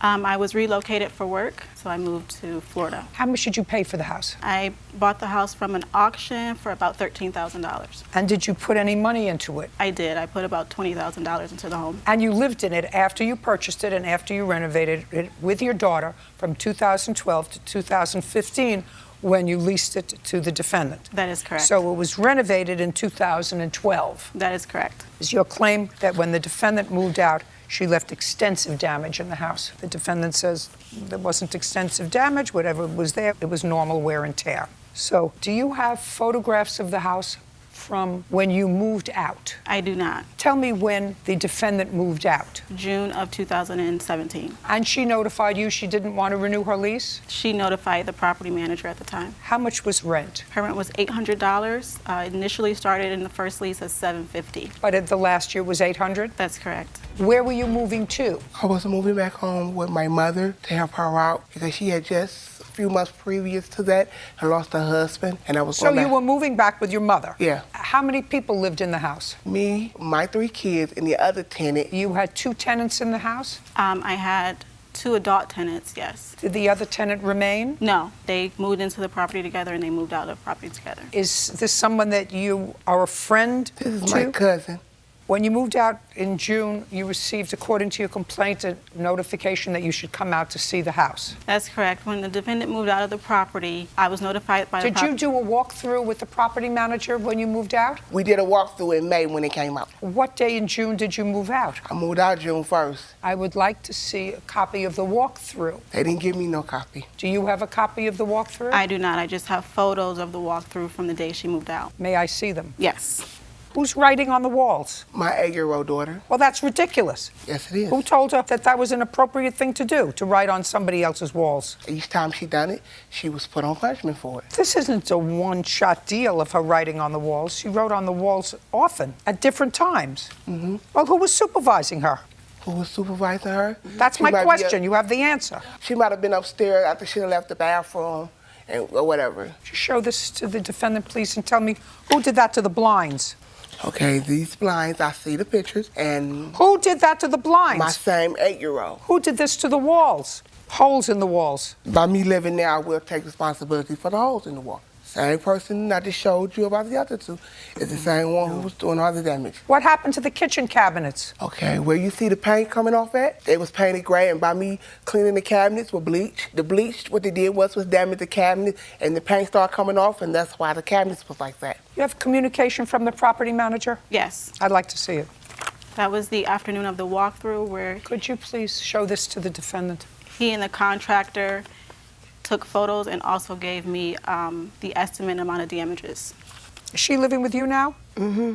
It's here. How does she and her children treat your property? They treat it all right. Well, who taught her to treat other people's property like this? Nobody.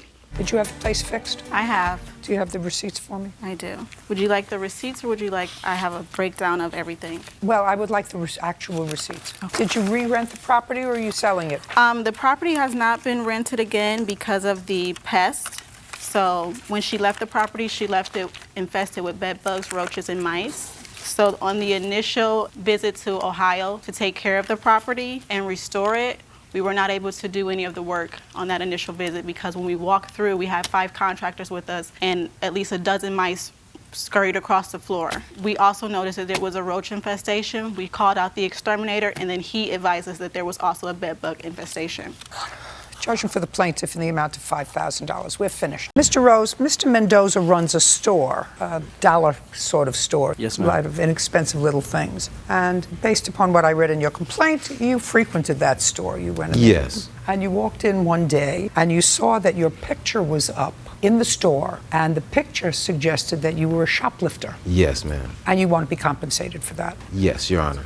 Now, do you have a photograph for me or something to show me of the poster that you saw and when you saw it? Yes, Your Honor. I have a video, actually.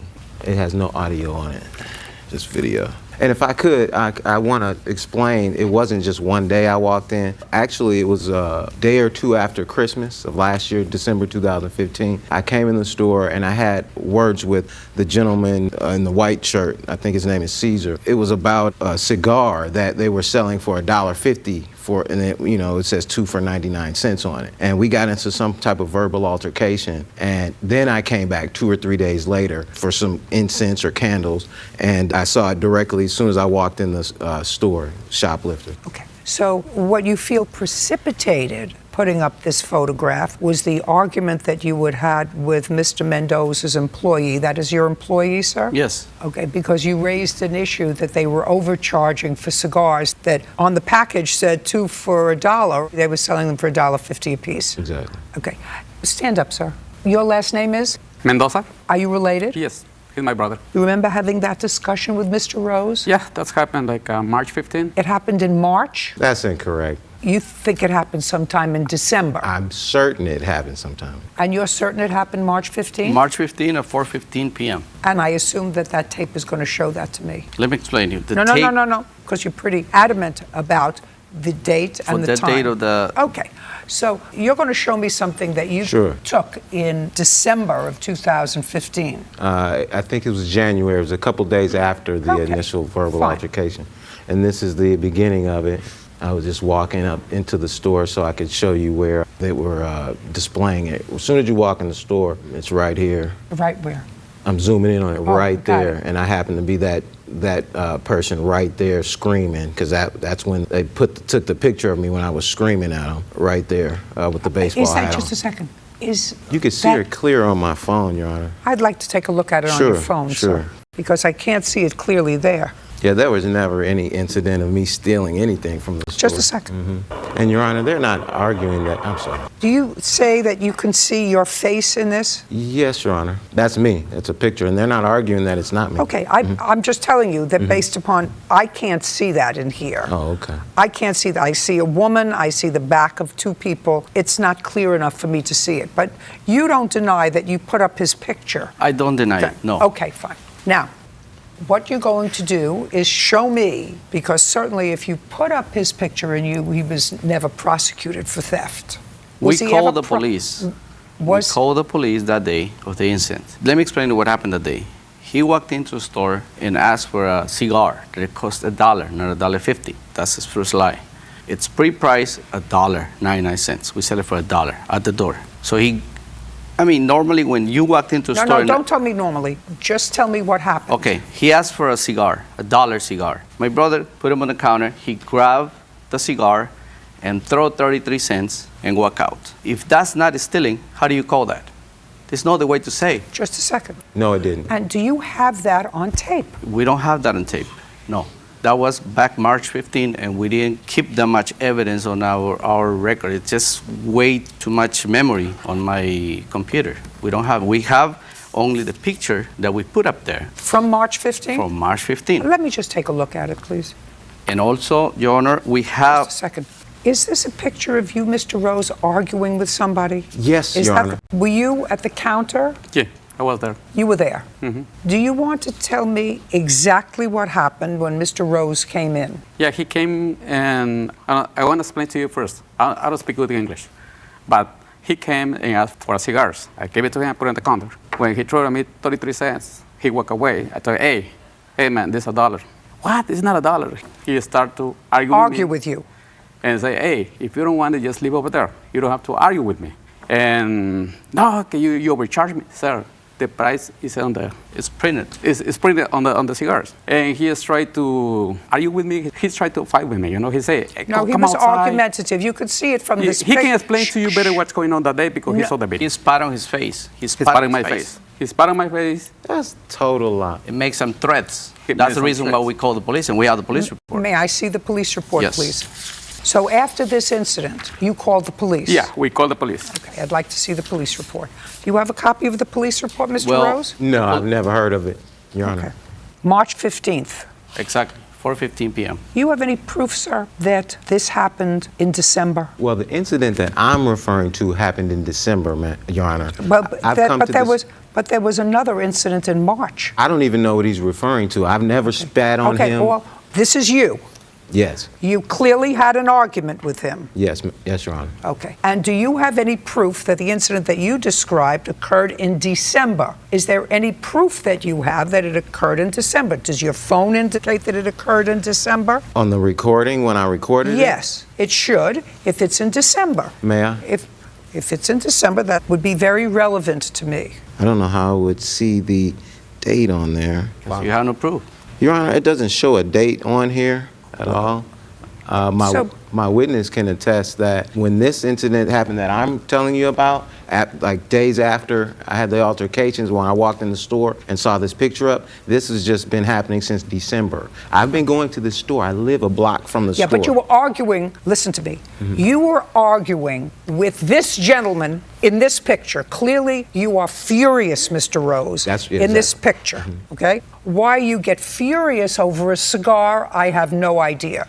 If they choose to charge $1 for a cigar that's worth 50 cents, you don't have to go in there and buy from him. But you were clearly furious. Well, I'm sorry. Well, I was furious because he was cussing at me and trying to provoke me to fight with him. Oh, please, Mr. Rose, that's ridiculous. Mr. Rose, that's ridiculous. Truth, According to you, and I read your case very, very carefully, you had been going to this store all the time. Yes, I live. All the time. Nobody ever provoked you before, because otherwise, and you're not an unintelligent man, Mr. Rose, because if you were an unintelligent man, I would say, well, if somebody provokes you, who's not nice to you, you don't go to the store.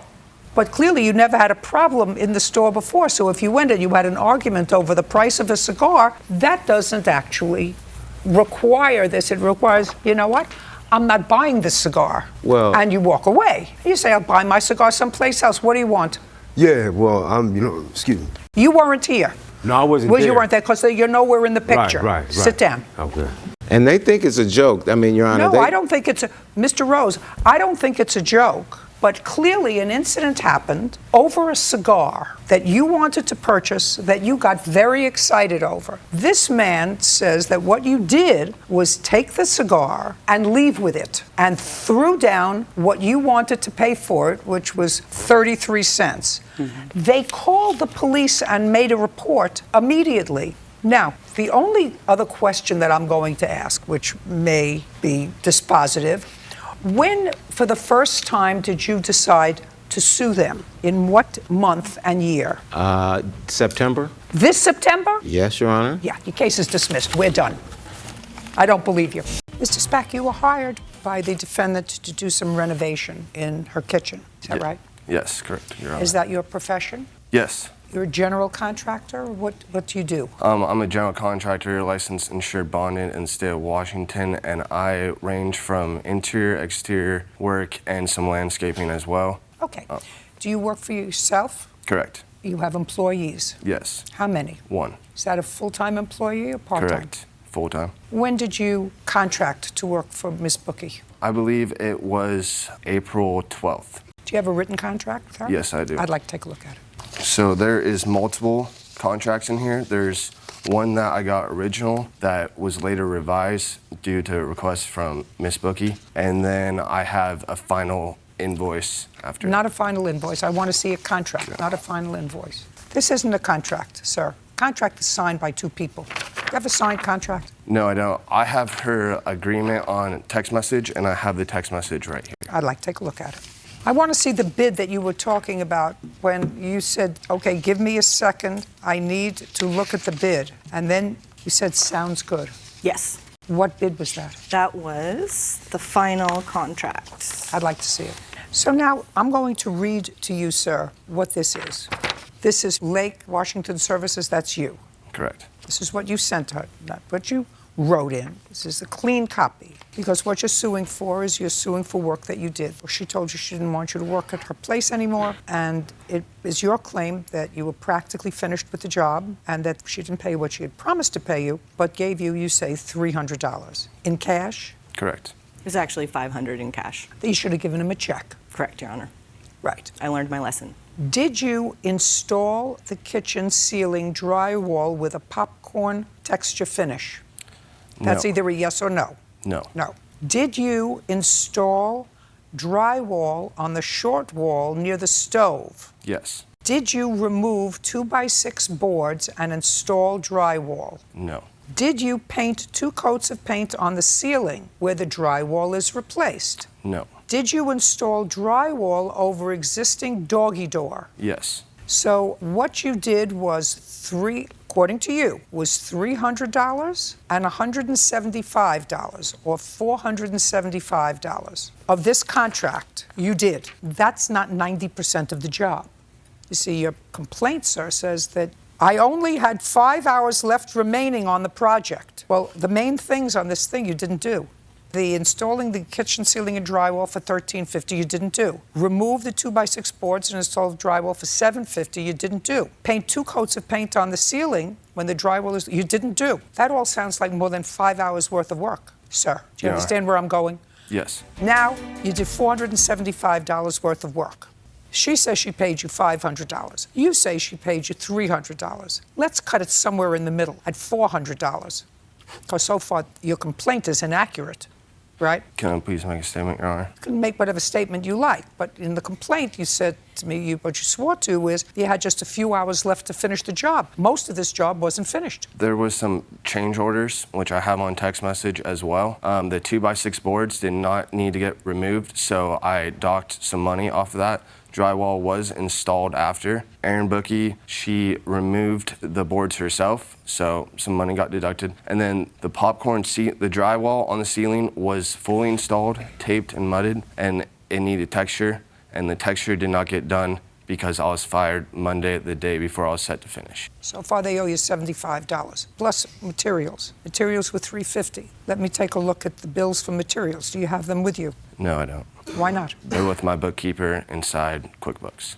Why didn't you bring them? It was agreed amount for material, so I didn't think it would be necessary. No, you have to show me what you actually paid for materials. That's why we're in court. So far she owes you $75.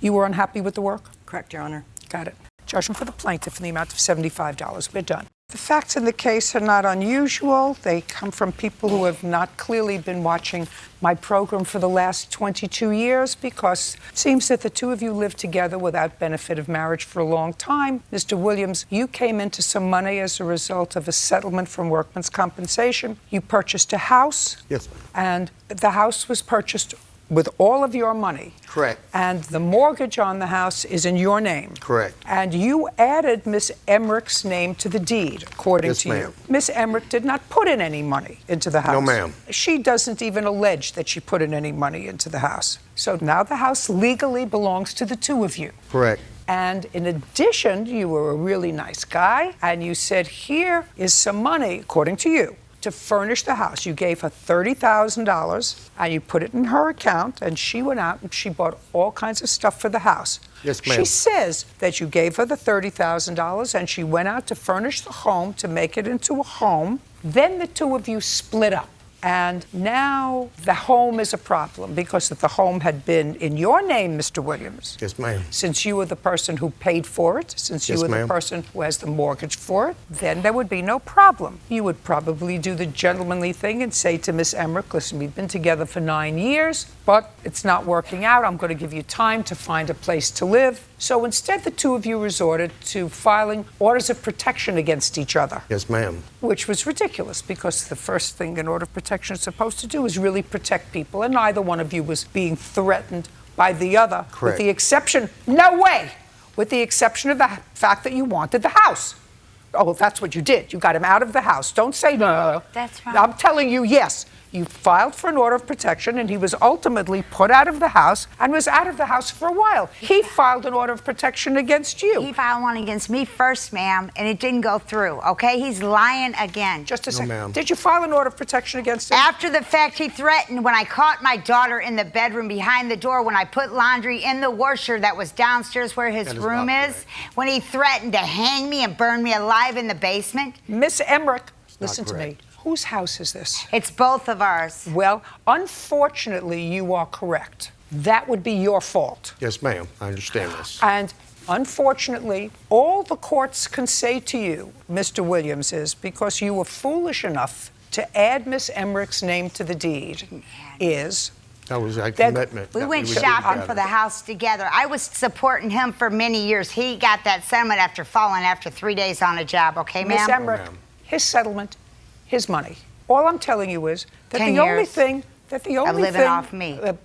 The only thing that I can tell you is that some judge, not me, because I don't have the right to do that in small claims court, is going to tell you that you're going to have to sell the house and then deal with the proceeds with each other. Because in order for you to sell the house, you have to get her to sign off on the deed. Here's a quick deed right here. I'm not doing Just a it. second. I was on Just the a second. mortgage too. We went house shopping Miss Emmerich, together Miss till you Emmerich, decided to change your Miss mind Emmerich, and had my if you daughter say- behind the closed door. Get out. Get out of my courtroom. Fine. Now, all I can tell you to do is this. She's not going to sign a quitclaim deed. I cannot force her to sign a quitclaim I deed. understand this. You were together 9 years, and that's what happens. There are courts in this country that deal with people who are married, and then they have equitable distribution of property that was acquired during the marriage. You're not married. No, ma'am. So there is no place for you in the legal system other than this quandary that you put yourself in by adding her to the deed of a house that you purchased. Yes, ma'am. Now, as far as the things are concerned that are in your house, what I gather from your complaint, which she doesn't deny, is that you gave her $30,000 to put into her account, and with that $30,000, she furnished the house. Correct. Right? Yes, ma'am. Her counterclaim, which I've dismissed, asks for the return of those things because she says that the $30,000 was a gift. No, ma'am. The $30,000 was a gift, and therefore anything she purchased with it belongs to her. So all of the appliances and furnishings for the house belong to her. That's what she's counterclaiming for. I've dismissed her counterclaim because she couldn't behave herself in my courtroom. I would have dismissed it anyway, but now I can dismiss it quieter because I don't have to listen to her. Okay? I don't know if there is any truth to what she was insinuating with regard to your conduct with her daughter. That's for a whole other venue. All I can tell you is this, sir. I can't help you. I suggest you start acting civilly with each other. I can't force her to sign a quitclaim deed to property, but I can tell you that I've dismissed her case and she can't get the property that's in your house. Yes, ma'am. Do you understand? Well, she has it all, so. She has the appliances? She has everything. She took it out with a U-Haul, her and Mr. Ingram here. He drove the truck, and they came in and took all the appliances out of my home, everything, left me with an empty shell, and then filed an order of protection on me, which I have right here, which I had to stay in court because they ordered me to move out of my house. And I got it and proved that it was falsified and denied. And the next day I went to it, and she'd do another one on me. I got it, but you're back in the house now. Yes, ma'am, I am in the house. Yes, I am. Okay. But she does not reside there. Okay, for how long? I've been in the house now since the last of these order protections, July 6th. Oh, well, it's not over. No, ma'am, not by a long shot. It's not over. It was. Whatever. Do you have any money left in the bank, Mr. Williams? No, ma'am. I have a $20,000 CD I put it. Good. So you have some money. But not for another year. No. Or so. Correct. But you have it. Yes, ma'am. Okay. All right. Sorry I can't help you, sir. Next time, pay attention. Until you marry somebody, until you're ready to make that commitment, don't put their name on a deed. Got it? Yes, Goodbye. Miss Carter, you and the defendant have a child together. You are not married. You don't live together. Yes, ma'am. There came a time, sometime in September, when, according to your complaint, we're supposed to meet with the defendant to get some money. Yes, ma'am. And that was on September 16th. Where were you supposed to meet him? At his mother's house. And when had you made that appointment to meet him at his mother's house? Earlier that day at work. Tell me how that came around. We were supposed to be like exchanging for getting diapers, wipes, little necessities. Now, did that come around as a result of a phone call, a text message, an email? Phone calls in Texas. I'd like to see the text that you were coming to his mother's house, because that's not where he says you were supposed to meet. Is that right? Yes, ma'am. He says you were supposed to meet at? Walmart. Which is where she works. She works on Wall Triana. That's right down the road from where she works on her way. Could be on her way home, man. And what time were you supposed to meet her? She got off work like 2:30, 3, so I said something around 3:30. Did you go there? No, ma'am. Why not? Because she never called. So she was supposed to call you? Yeah, when she got off work to meet me. I'd like to see. I can't find the text messages. It must have been a phone call. I apologize. Was it text messages? It was a phone call. She was at work that morning. Well, she said she was at work. It was about 10, 11 o'clock. I said, meet me and I'll give you some money. When you get off, she's supposed to get off at like 2:30. And I said, meet me. I'll meet you somewhere on Wall Triana in the area, Walmart. Okay, so you didn't call him. And I want to tell you something. I believe you were supposed to call him to meet him someplace. Let's understand each other. I've been doing this work a long time, and I'm looking at your face. And I know that you were supposed to call him to meet him at a sort of a neutral place, because this man looks scared to death, but he's not stupid. And there would have been no good reason for him to invite you to his mother's house and have his new girlfriend there. No good reason. Do you understand what I'm saying? Yes. Yes, ma'am. It's usually, having lived all these decades, your curiosity that brought you to the house at 8 o'clock at night. Now, are you telling me that you didn't go there at 8 o'clock at night? Yes, ma'am. You went there at 8 o'clock at night. Where do you work? I work at McDonald's. And what time did you finish your shift at McDonald's? 2 or 2:30. And is Walmart down the road from where you are? Yes. How long have you and the defendant been separated, not dating?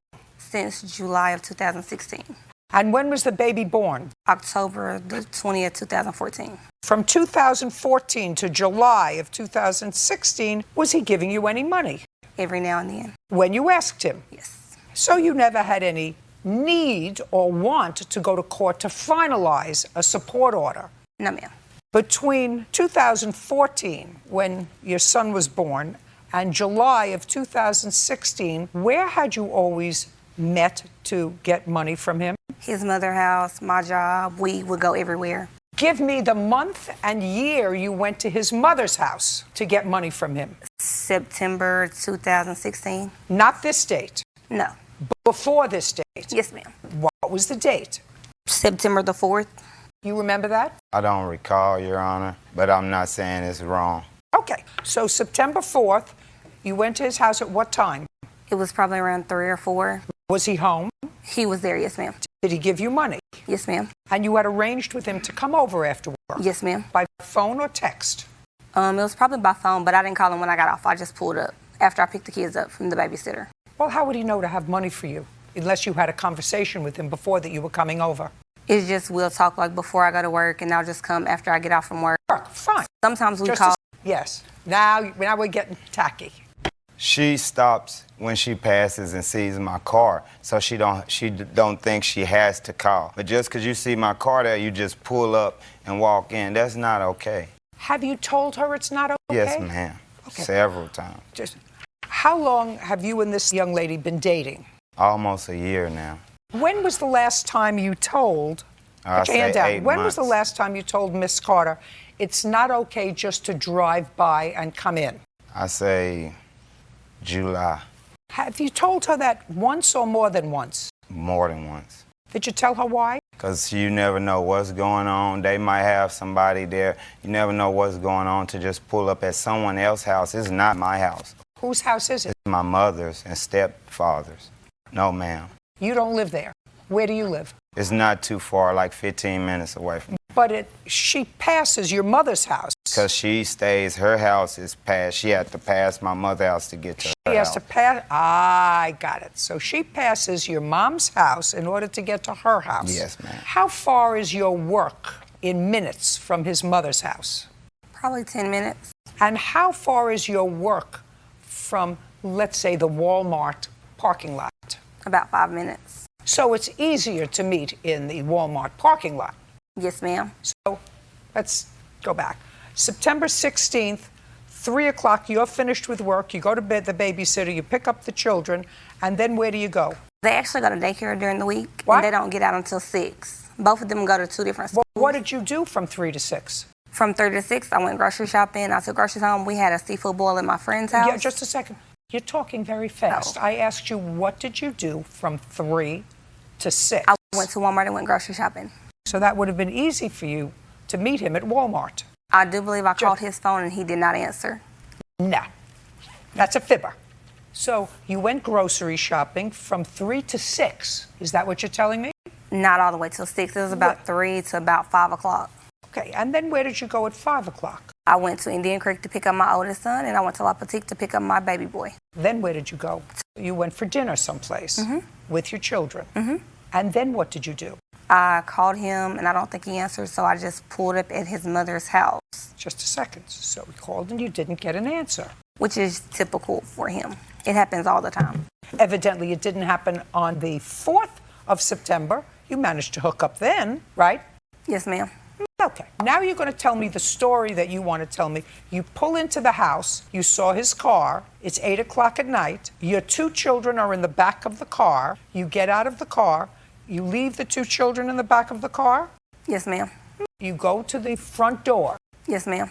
And then what? I go in the house. Just a second. Well, when one is an uninvited guest, you knock at the door, you ring the doorbell, you wait for somebody I to knocked come at to the the door door. and they knew that I was in the house. Oh, tell me what they knew. You walked into the house without asking permission. Yes, ma'am. And then pick it up from there. You see, I've been doing this business a long time. I go into the man cave. What's the man cave? It's on the other side of the house where they take part in adult activities. Okay, and? We were talking, like, are you going to give me the money? Oh, I spent the money on XYZ. Hold on a second. Now, what's the first thing he said to you when he saw you? What are you doing? I was like, I came to get the money. What money? The money to get the diapers and wipes. How much money? I think he said he was going to give me 50. Now, he had just given you money on September 4th. How much did he give you on September 4th?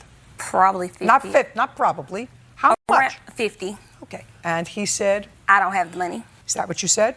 I was like, what you doing here? Because soon as I walk in, Destiny sits down. I ain't even had a chance to say hey to no one else. By the time I feel someone behind me, when I turn around, it's her. I say, what are you doing? What's going on? I came to get the money. Okay, why did you just pull up? You could have called me or anything. I give her money. I don't know if it was $40 to $50. And then I gave it to her. I was like, okay, now, that's it. You can leave. Now, why? She here. Why I can't be here too? She sit down. Put your hand down.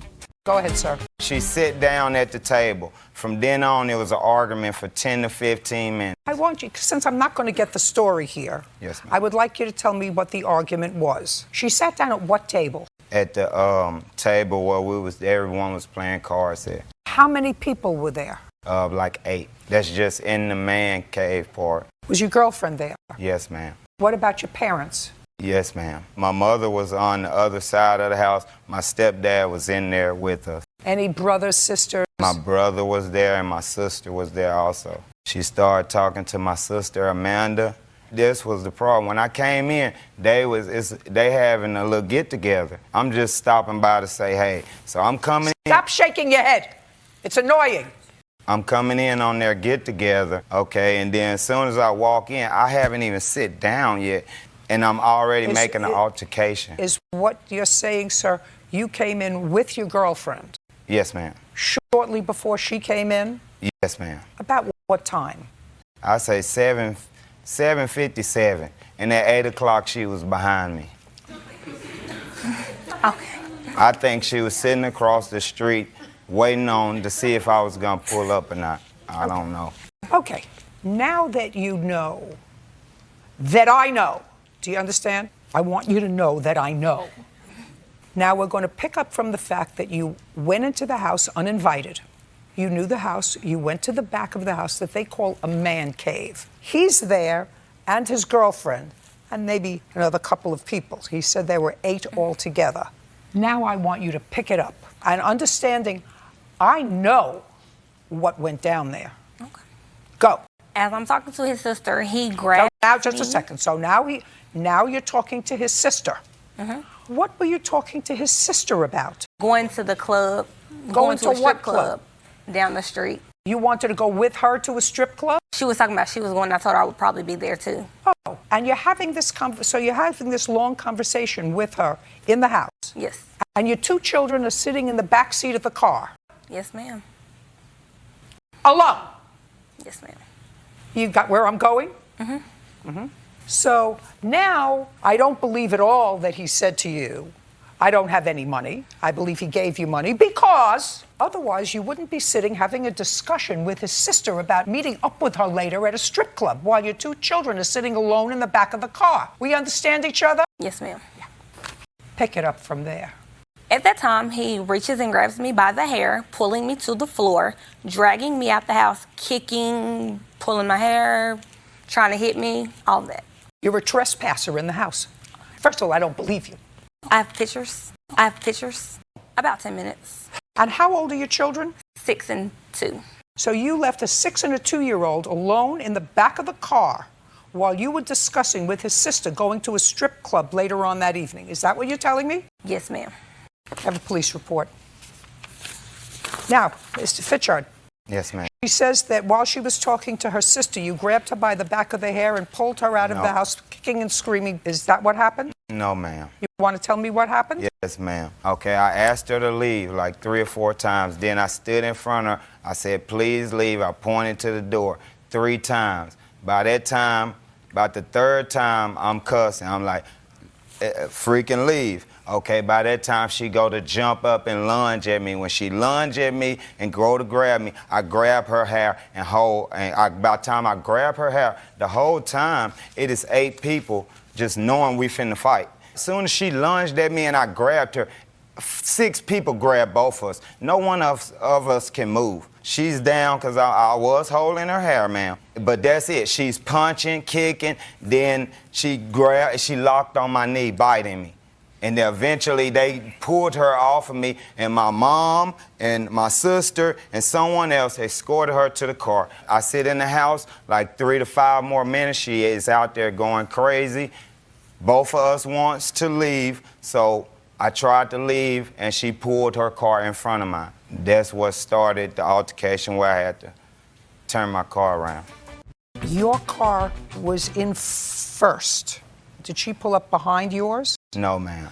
Where did she pull up, and where were the children? The children was in the back seat. She pulled up. It's like, okay, when the driveway go, it splits like this. I was right here. She pulled on this side behind another car. You were both free to leave at that point. Yes, ma'am. I'm going to tell you what I think, sir. Yes, ma'am. I think that she started all this trouble. There's no question in my mind she started all this trouble. I think that you exercised poor judgment when she left, when she was out of the house. What you shouldn't have done is gotten into your car in an attempt to leave while she was still on the scene. Yes, you ma'am. should have waited inside or called the police, let the police come, diffuse the situation. That was a mistake, because there's no question in my mind that she started this whole, yes, ma'am. This whole problem for which she's not getting rewarded. Yes, ma'am. Did you file for a protective order? No, ma'am. I didn't file a protection order because of our son. Don't tell me because. You didn't file a protective order because if you filed for a protective order, there would have been a hearing, a trial, and there were 8 witnesses to what went down that day. That's why you didn't file for a protective order or press any charges against him. Now, do you visit with your son? When we're not fighting, like... So this is what I'm going to suggest to both of you. Yes, ma'am. I think if the children live with you, the defendant should pay a regular amount in child support and have a fixed time to visit with his son on his own terms, not your terms. That means that one or both of you can go to the family court. You ask to be legally declared child's father, which is an order of filiation and a paternity order. You say, I want a fixed order of visitation. Do you work? Yes, ma'am. Do they pay you by check? Yes, ma'am. Great. You tell the court, this is what I make, this is what I earn. And you tell the court that you want them to take a support order right out of your check so that you don't have to have anything to do with her with regard to money. Okay. And you tell the court that I want a fixed order of visitation so that she doesn't dictate when you get to visit. The court tells her when. Yes, ma'am. Now, if you don't pay the support order, then they will first take your driver's license away. They'll do all kinds of things. They'll take your tax return, and then they could put you in jail. Yeah. She doesn't allow you to see your son when the court tells her to. They will take the child and give him to you. Okay. That's what will happen. Now, you made a baby, and you have the responsibility to support that child, and you have the right to see that child. And he doesn't want to see you anymore. And his sister doesn't want to go to a strip club with you anymore. And you should be a little more concerned about your 2 children, ages 2 and 6, in the back of the car alone at 8 o'clock at night after you've already had an evening out with your friends. You should be more concerned than who he's with and what he's doing. You have no connection with him anymore. We understand each other? Yes, I'm ma'am. done with this case. I was I'm wondering done. I'm done about with my this case. counterclaim. Your counterclaim I addressed, sir. I Okay. said, as unwise as it was for her to come to the house when she did, because she precipitated all this problem, it was equally as unwise for you to leave the house and get into this jockeying with cars, resulting in both cars getting damaged. Yeah. Do you understand? Yes, ma'am. We're done. The plaintiff is your former girlfriend. You have a child together. Child is how old? He's 8. Is that your only child? No, I have 2 other children. How old are the 2 others that you have? I'm 12 and 19. Did you say about 12? No, he's 12 years old, and I have a 19-year-old daughter. Do they live with you? My son does, yeah, the 12-year-old. Your 19-year-old daughter is on her own? Yeah. Yes, that would be yes. Okay, so you have an 8-year-old, and that's your youngest child. And did you and Miss Burke live together at any point? No. But you enjoy visitation with him. Is that court-ordered visitation? No. It's visitation that you arranged with each other. Yes. And when do you have the visitation? Just every once in a while. We're going through court right now, so it'll probably be a regular visitation. A regular visit, okay. Right. Well, October 2nd of last year, an incident occurred. Tell me about what was the schedule for visitation on that day?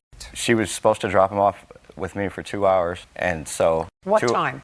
I can't remember the exact Well, time. this is important. You know you're coming here today because if you don't remember, I'm going to get the information from her. Oh, okay.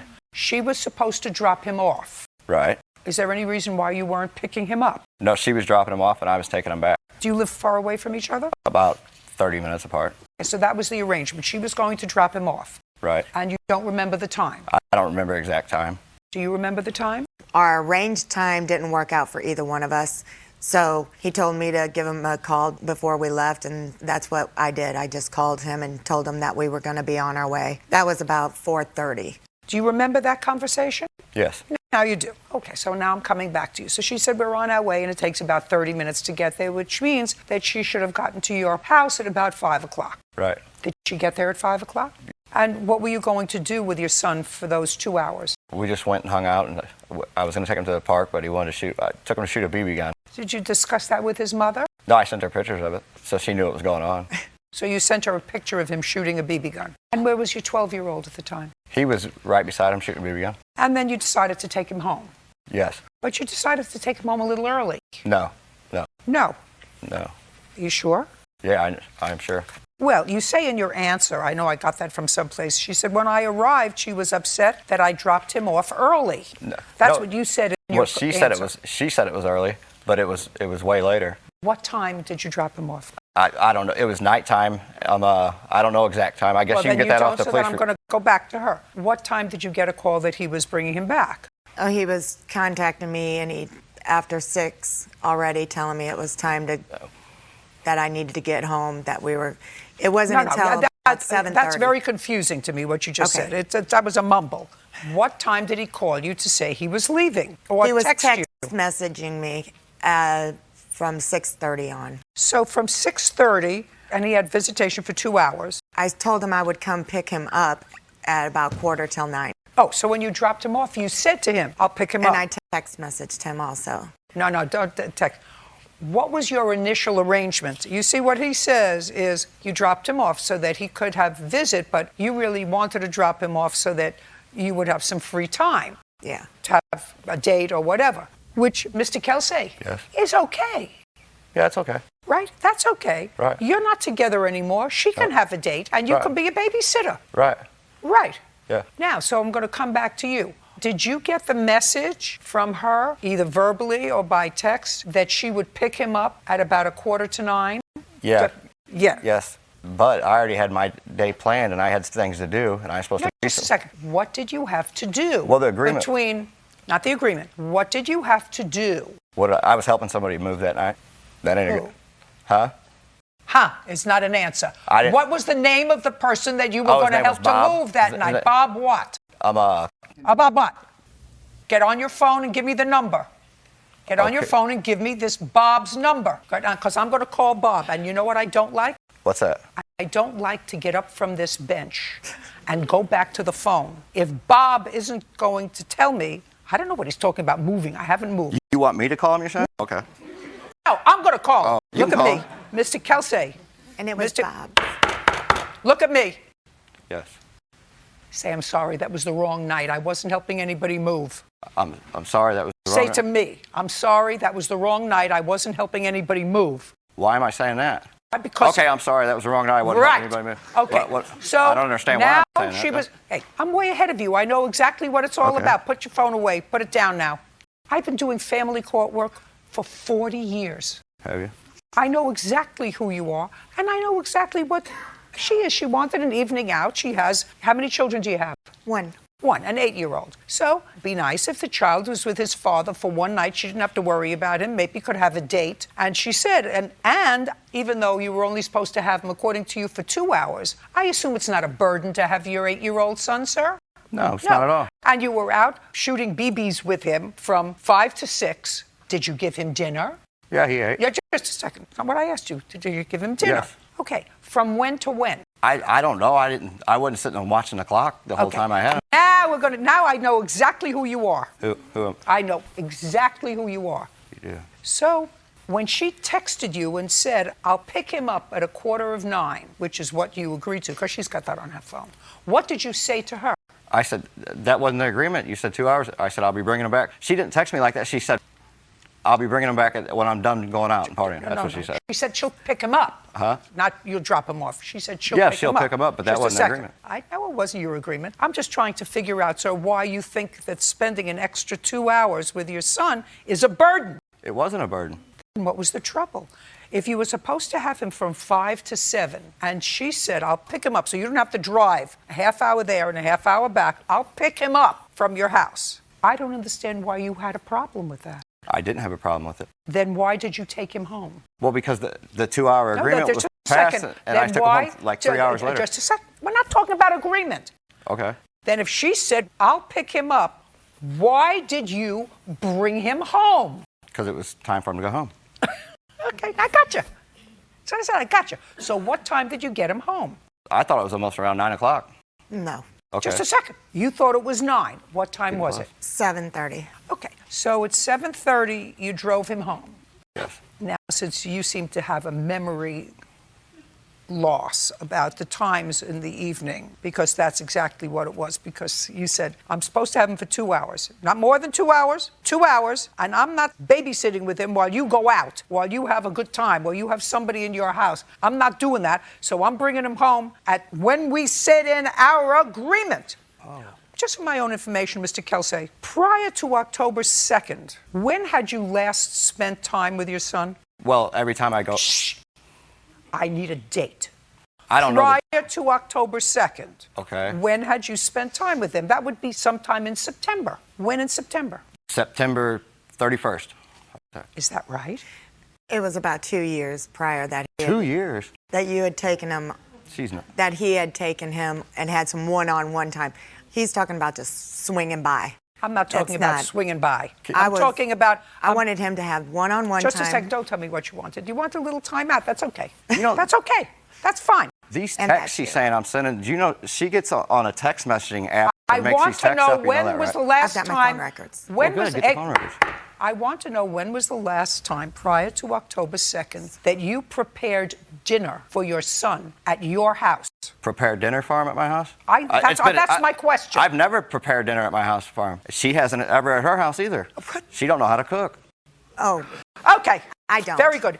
I actually had enough with him. This is what your case is about. You allege that when he drove your son home at 7:30, there was a kerfuffle. You were annoyed that he brought him home at 7:30. He was annoyed because of him, whatever, and you allege that he scratched your car. Yes. I want you to tell me how that transpired.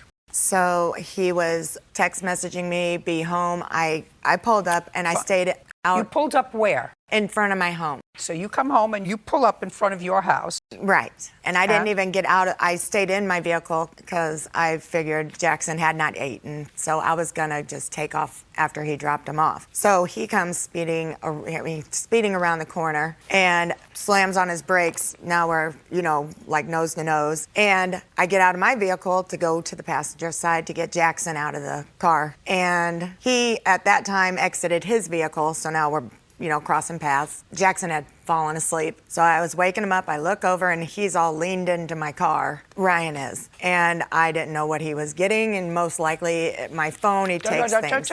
I didn't Don't tell know. me most likely. You saw him leaning into your car. Yes. So I grabbed his keys out of the ignition of the car he was driving and I tossed them into the middle of the road to get him out of my car. And he then grabs my keys and he gets out of my vehicle and tosses them as hard as he could into an empty lot. Okay, so you threw his keys I into the did. road, he threw your keys into an empty lot. Correct. So far, that's pretty consistent with what I read in both the complaint and the answer. Go ahead.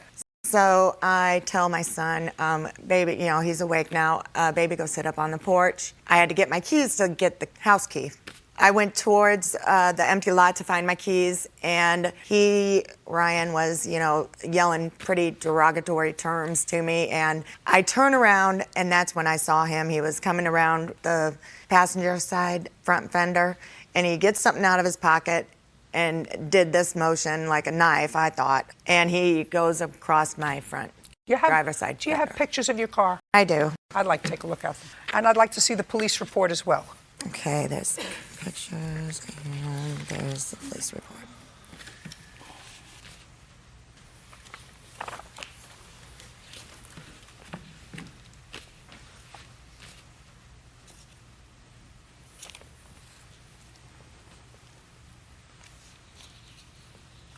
Did you ever file criminal charges? He asked if I wanted to press And you charges, said yes. and I said yes. And you said yes. Other than the contact that was made by the police on the 2nd, were you ever contacted by the police again?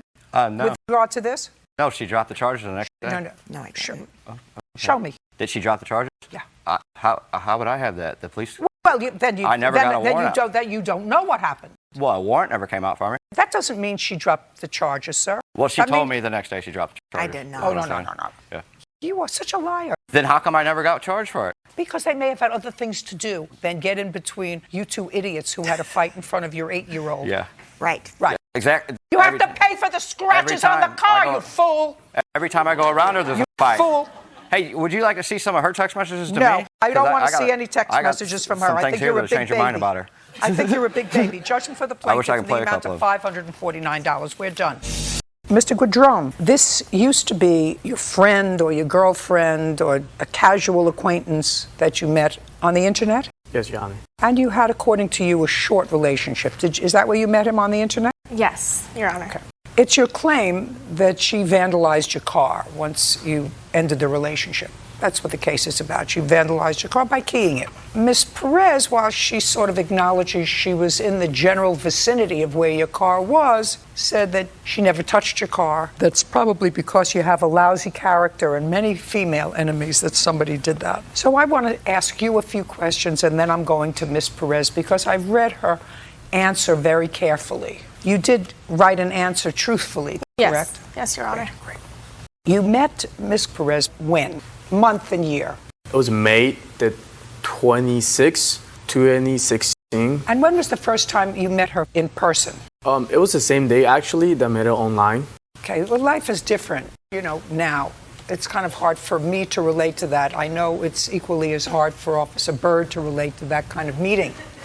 We usually met people when we were at a social or a basketball game. Friends introduce you. My girlfriend has a best friend, would be perfect for you. So this is all relatively new to us. So you met her, you saw a picture of her online, you were enamored with the picture. Clearly she liked your picture and you met that day. That was the 26th of May. Yes. When did you and Miss Perez cease being friends? It was like 2 weeks after that. So it would be like about June 19 or June 18. That's when everything just I decided I didn't want to be. Try not to use like. Okay, I'll stop. Just try. I know it's very hard because I have grandchildren, but try not to use filler words. You stopped seeing her, it wasn't like June 19th, it was on June 19th. Yeah. Good. And you stopped seeing her because? Because her friend reached out to me telling me how she is, and pretty much she was just showing the fake person, identity of herself. So you believed somebody else about her? Yes. Now, between May 26th and June 19th, and I'm asking these questions for a reason, did you have an intimate relationship with her? Yes. Did Miss Perez ever tell you that in this 3-week period of time that she was pregnant? Yeah, she did. Okay. Yes. Okay. On what date did she tell you she was pregnant? I don't remember, but it was on a Monday on June. Now, Miss Perez, I'm going to ask you just a couple of questions. Go for it, Your Honor. You agree that you met on May 26th? Yes. Do you agree that you last saw him in any sort of social relationship on June 19th? No. When did you last see him? Like August? Not like August. Okay, on August, but I'm not really sure what exact day it was. I just know it was in the middle of the week. Where did you see him? At his house? So you spent time at his house? Yes. And you're positive it was August? Yes. Okay. And you're positive it was June? Yes. On what date did you have this incident with your car? It was on Labor Day, September 6th. Your Honor, I would actually... Yes, Your Honor. Do you have a police report? Yes, Your Honor. I'd like to take a look at it.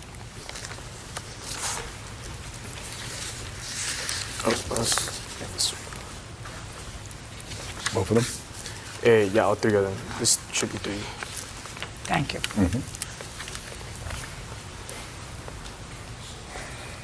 Okay, so the police report dated June 15th, where you complained that she was harassing you. That had nothing to do with keying the car. Yes. Is that correct? Yes. So, Ms. Perez, let's get back to you. Yeah. You said that you last were at his house in August. That's clearly untrue. He complained to the police in this narrative on June 15th. June 15th, not August 15th. He said, I asked Mr. Guadron what happened. This is the police officer, and he told me he arrived home at about 0010 hours. After he parked his vehicle in his driveway, he heard a vehicle turn from the street. He looked toward the vehicle and noticed it was a white Honda with paper plates. He knew his ex-girlfriend, Sabrina Olivia. Is that your name? Oliva. Oliva. So what do you use Perez? That's my mother's maiden last name. Great. He knew his ex-girlfriend, Sabrina Oliva, had a similar car. He got into his car and followed the Honda Civic as it drove away. He caught up with the vehicle and saw Oliva driving the vehicle. He recorded the incident on his cell phone. He returned home and contacted the police. He told me he dated Oliva for about a month. He broke up with her, and we're talking in June, not August, and he told me she has been harassing him ever since. I called her on the phone, this is the police officer, and asked her what happened. She told me she dropped off her friend who lives on Maple Street. Is that you? No, that's not me. Is that you? So that person's not here. The person that's his friend that you became best friends who lives right across the street. That's what you say in your answer. To me, after the plaintiff cut me out of his life, I became friends with his best friend who lives right across the street from me. Can I say something, Your Honor? There's 2 different friends. That friend this is a friend that I was sleeping with. The other friend I was actual friends, mutual friends that they went to high school with. So we have June. So you want to rethink the last time you had social contact with him? I don't recall exactly what time. I just remember after that whole incident, me and him, some way, somehow we made up and we made an agreement that we would still have sexual relations without any... All right. Now, and then he reported the vandalism on June 13th. He reported 4 tires were slashed. That was on June 13th. Where is the report of the keying of the car? The officer didn't write a report. It should be in the bag. Oh, the call. Yeah. The call. Yeah, he didn't report Got as a criminal. And this call came in on September 8th. Yes. Okay. Now I'm going to turn to you.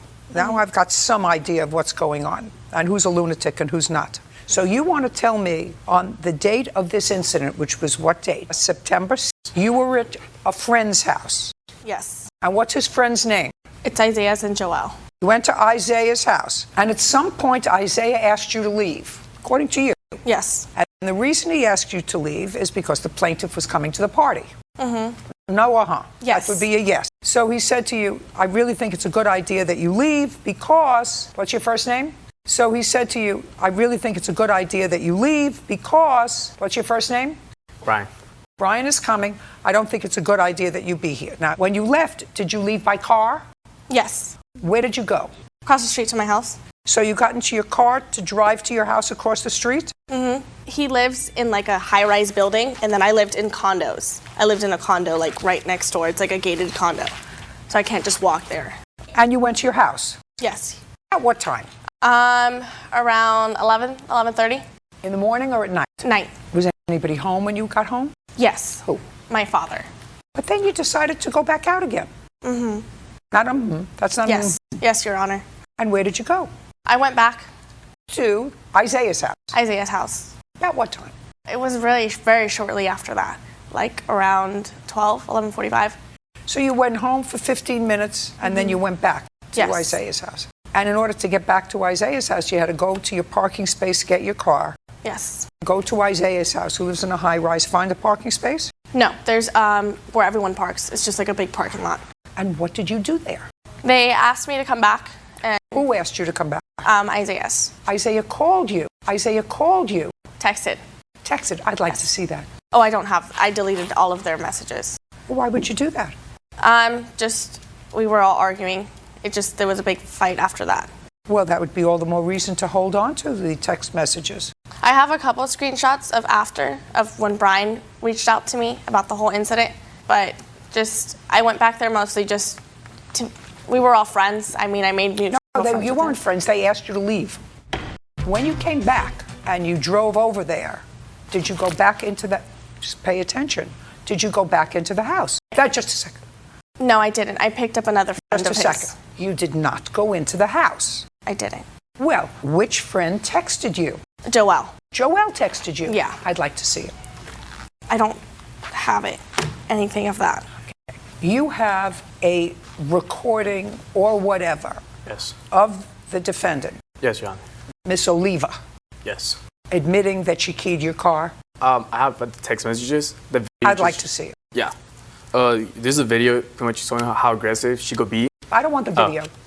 I don't care. Okay. I want to see the text message of her Here on you your go. phone, not the piece of paper. Here you go. It's from here. And while I'm looking at that, would you give me an estimate on photographs of the keying of your car? Yes, Your Honor. Your Honor. What? I just wanted to point out that when he reached out to me because I have a copy of it too, at 1:50, that was the first time that I have heard from him in months. So main reason why I mostly responded back, as you can see, is I didn't even talk about the car. Just a second. You just said that this is the first time you had heard from him in months. Not in months. I meant this is in September. You told me that you broke up with him in August. We didn't break up in August. We broke up earlier than that, but we were still having sexual relationships after that. Just a second, but according to you, you told him early on that you were pregnant within the first couple of weeks. How does somebody know they're pregnant within the first couple of weeks of a relationship? I found out I was pregnant in June 4th, 2016, which I have a picture of my pregnancy test with the date on it. Listen to me carefully, brain trust. You acknowledge that you met him on May 26th. So if you were pregnant and it showed on June 4th that you were pregnant, not possible. The doctor even confirmed it. Oh, you could be pregnant, but he's not the father. Fool. So the car belongs to who, your mother? Yes, my mother. Okay. Who are you? Sabrina's friend. Stand up. When you say friend, a friend? A Friend. boyfriend? No, just friend. You've been her friend for a long time? Few months. Few months? Months, yeah. You still living at home with your father? No, Your Honor. Who do you live with? Just roommates, big house roommates. How do you support yourself? My mother pays my bills. Your mother pays you bills, but you were living with your father. My father took me back in after I broke up with him just because he You broke up with him, you were with him for 2 weeks.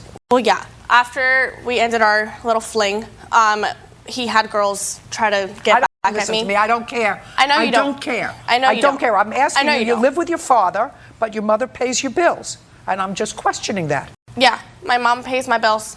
Great. Judgment for the plaintiff in the amount of $1,800. We're finished. I just excuse you, mister. Mr. McDonald, I'm going to start with you, sir. Okay. You and Miss Perez worked at the same place. You were the manager of the place where you worked. What kind of facility was that? It's a check cashing. You were the manager, and what role did you have there? You were selling a car. I was assistant manager. That is correct. And Ms. Perez and you came to an agreement that she was going to purchase the car. When was that, Mr. McDonald? We started talking about it probably about August 11th, 2016. Did she purchase it in August of 2016? Yes, she did. And she gave you a down payment? That is correct. How much? $2,500. And the agreement was she was going to pay you $200 a month. The agreement was that she would give me $100 every payday, which would be $200 per month. Some months, $300. And in the month of September, did the payments start immediately in September, or were they delayed until October? No, ma'am. They started till October 1st was her first payment. Did she make a payment in October? Yes, she did. Did she make a payment in November? Yes, she did. It was late. Okay, but she made a payment in November. That's correct. Did she make a payment in December? No. Do you have any proof that you made a payment in December? No. Then you didn't make the payment in December. Why did you not make the payment in December? I spoke with Larry and I let him know that my daughter, we had a situation out of town, and he was okay with me not making a payment. And I told him I'll make up for it in January. Did you make a payment in January? Yes, I did. Did she make a payment in January? In January, yes. Okay, January what? January 19th. And how much did she give you in January? $200. Had she had a discussion with you in December about some emergency that she had? She had a discussion with me to tell me that she needed time off work to take her daughter back to see her aunt, and that she would be back at a time, but did not. Did she tell you anything? Well, you must have asked her what about the car payment for December. Yes, and she said she was going to be making it. And she did not? No. In January, however, she made the payment on the 19th. That's correct. And on that same day, when she made the payment, you repossessed the car. Is that correct? That is correct. And you didn't tell her when she made the payment to you that you were repossessing the car because you knew, according to you, that she was going to be fired from her job the following week. Is that correct? That's what you say. That's correct, but the fact is that she only had made up to January 19th had made 2 payments, so she was 6 payments behind. No, yes. sir. Yes, she Not was. according to you. No? I just asked you those questions, sir. I said, did she make a payment to you in October? Which You she said did, you were one paid. payment. You asked me if she made a payment, and I said yes, she made one. She made 1 payment in November. Of how much? $100 each, both times. So she made $200, and she was supposed to pay you how much? $400. $400 a month. So $200. No, okay, let me back up. October, she should have paid me $200, $100 for each pay period. Just a second. So she paid you $200. No, How much did she pay you? $100. Okay, so she only made 1 payment in That October. is correct. Got it. Now I got it. You have proof that you made 2 payments in October. Question. There's a question before you. Did you make 2 payments in October? No. In November, how many payments did she make? 1 payment of $100. Do you have proof that you made 2 payments in November? Because you were supposed to make 2 a month, right? Well, then he had every right to repossess your car. Because what he said was, initially, I said, well, if she made her payments in October and November, she missed December, but then she paid in January. She gave him $200 in January, and he took the car back right after the payment. That sounds a little sketchy. But you didn't pay him in October. You didn't pay him in November because you owed him money in both October and November. You didn't pay him at all in December, and you didn't pay him in January until January 19th. What did you expect him to do? No, Give you a gold star? I did make 2 payments, but I made 1 payment in October. You made a payment of how much? $100. In October, no, 135 plus 115 because we went half on the thermostat that went out. So I made don't a care. payment. Listen to me. I don't care about the thermostat that went out. Okay. You were supposed to pay him $100 a pay period. Yes. How many payments did you make him? I made Make to him one in- payment of $250 in October. $250. Show me. I can show you the text that I text them, and I can't show you because November. Nope. Well, you knew you were coming to court today, madam. This is your case. What you're suing him for is all my the money. evidence was in the Jeep. I had receipts like this in the Jeep. I didn't think my Jeep was going to get taken, so I don't have evidence. I don't want to say yes, I did when I can't come here and prove it to you, but everything's in the Jeep. No, there wasn't. Shh. Sorry. Shh.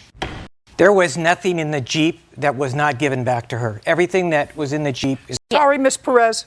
Your Honor, there is a few things that still Sorry, in the Ms. Jeep. Perez. He didn't steal the vehicle. He repossessed the car because you hadn't been making payments to him as you were supposed to make payments to him while you were working for him. Yep. And then you were going to get fired, so we knew for sure you weren't going to make any payments. And Yet, she but also you didn't wasn't make payments when you were working and getting paid at all in December. It was just December. I made No, payments. no. You have no proof that you made all your payments in October or November. And she had her insurance canceled 4 different times through this whole No, I thing. didn't. I've got evidence. Doesn't matter. She has no case. Now, you have a counterclaim. That is correct. Your counterclaim is for damage to the vehicle and impound fees. That is correct. What impound fees? Because she reported the car stolen, and the car wasn't stolen, she was told that... Just a second. Did you give her notice that you would repossess the car? I told her that I took the car when I paid her off. And when was that? That was the following Tuesday, because of the fact... Just a second. When had she reported the car stolen? That was immediately. The 20th. So then, you have to pay the impound fees. But the Sacramento Police Department said the report should have never been taken. Don't tell me what anybody said to you. I'm just... You had the car, while she was at work, you had the car repossessed. You didn't tell her about it that day. She comes out, she looks for her car's not there. She reports it stolen. She doesn't find out until later, till after you paid her off, days later, that you actually had the car. So if the car was impounded because she reported it stolen, you should have told her immediately. That's all. Now, money owed for damaged vehicle. Tell me how the vehicle was damaged. Well, there was one damage to the right driver's door, which my witness is the first one that saw it. Just a second. All you have to do is show me a picture. Okay. Your Honor, I have recordings with their insurance saying he didn't know where the vehicle was. Just a second. He had no... Listen, you have no case. You didn't make your payments. I just don't. I made payments. I just don't have proof. I'm sorry. Because it was repossessed and he's not going to give me his credit card statement. If you get his credit card statement, it will Madam, show. You acknowledge you made no payments in December and you didn't make any payments until January 19th. For January. No. And that has nothing to do with January October and November. was for December that I talked to him about. In October and November, I only made one payment. You asked me if I made 2. And I do have proof. I mean, and it's... You don't have proof. I don't, because he's repossessed his car, which has all my evidence in it. How's that fair to me? Well, that's unfortunate. It is unfortunate that he lied to everybody. Next time, keep better evidence. Yes. I can't see what you're pointing to, sir. I can't see what this is. You can see the dent right in the center of the picture. Can I? Talking about here? And here's the... You're talking about right there. here? Insurance payments. I've been paying insurance. Proof. I don't care if you've been paying insurance. You weren't paying him. Yeah, I was. You have proof that you're paying insurance. Yeah. You should have proof that you were paying him. How did the car get dented here? I don't know. I wasn't pointed out it. He pointed out to me. Oh, well, actually, Marie pointed out to me. And I told him when I was on the freeway, I heard a dink, but didn't notice anything until she pointed it out. It looks like a rock or a ball, or I'm not sure. I'm not sure it might have been on there before. Just a second. You saw this dent? Yeah. Good. Stand up. Did you see how it happened? No. No. She doesn't know how it happened either. But I know the car how it was when Larry gave it to her. And so when I came to work and it was literally 70 feet away from me, I said, what is that dent? What, it looks like somebody hit a car door onto hers. That's what it looks like. Yeah. It doesn't look like there was an accident. No. It looked like somebody hit their car door into hers. Or it looks like or someone a ball, took a foot. or a ball, right? Something. That's what. So, what do you want? Your case is dismissed. Your counterclaim is for the missed payments. No. My countersuit is for the insurance to fix the vehicle. Why is mine dismissed? Why? I just told you why. I told you 4 times because you have no proof that you paid him in October and November what you were supposed to pay him. You acknowledge you didn't pay him at all in December, and you didn't offer a payment until almost the end of January. Don't speak. That's why your case is dismissed. He had every right to repossess the car. Do you understand? Use the $2,500 deposit to fix the door. You got it? Perfect. We're done. Well, this is actually a pretty confusing car case, even for me. So maybe, Mr. Cormier, you can make it easier for me. You purchased a car from Mr. Bolsh. When? Month, day, and year? It was September 18th, 2014. And you had not known him before? No, ma'am. Mr. Bolsh, what kind of work do you do, sir? I'm in the oil field, oil and gas. And do you have your own company or do you work for somebody? No, ma'am, it's my own company. And how long have you had that company? 10 years. Prior to that, did you work for someone else? No, ma'am, I had another company. Same kind of business? Yes, ma'am. Different location? Yes, ma'am, Laredo, Texas. Mr. Balch, I'm going to ask you a series of questions. I just want to figure out who you are. Who is this young man? This is my son. You live with your son? Do you have family? You have other children? Yes, ma'am. I have 5 sons and 3 daughters, and 2 foster kids, David and Diana. Have you ever been convicted of a felony, Mr. Bosch? No, ma'am. Have you ever been convicted of a misdemeanor, Mr. Bosch? No, ma'am. I'm asking you these simple questions because somehow Mr. Cormier seems to think that you scammed him out of a car that you sold to him on the 18th of September 2014. So I'm trying to get an idea of who you are and whether this is something that was a typical thing for you to do. Now, what kind of a car did you sell him, Mr. Bosch? It was a Mustang. Had you had it for a long time? A couple of years. How old was it?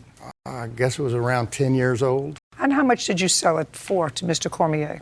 $3,500. So far, we are correct, Mr. Cormier. So far, correct. And you didn't know him before? No, ma'am. You saw the car parked in the street? No, I bought it off of Craigslist. And you looked at it. And when you went, you gave him cash for it? Yes, ma'am. He doesn't deny that he gave him cash, and he gave you the car. Yes, ma'am. Did he also give you the title to the car? Yes, ma'am. So you have the car and the title. Yes, ma'am. And it was titled in his name? Yes, ma'am. And he signed the title over to you? Yes, ma'am. All right. Now you can pick it up from there. I can probably need a little bit of help. I got incarcerated about 4 days afterwards. It was at my mom's house, and she was trying to sell it. She knows a little bit more as far as details. Fine. So you were incarcerated for how long? 14 or 15 months. So you don't know what happened to the car after 14 or 15 months yourself? No, ma'am. But you were in touch with your mother for Yes, those ma'am. 14 or 15 months. Okay. Now step up. Your last name is? Cormier. All right, Miss Cormier.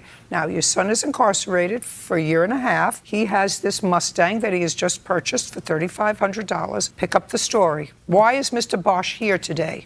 About a week or so after my son was incarcerated, I think it started raining.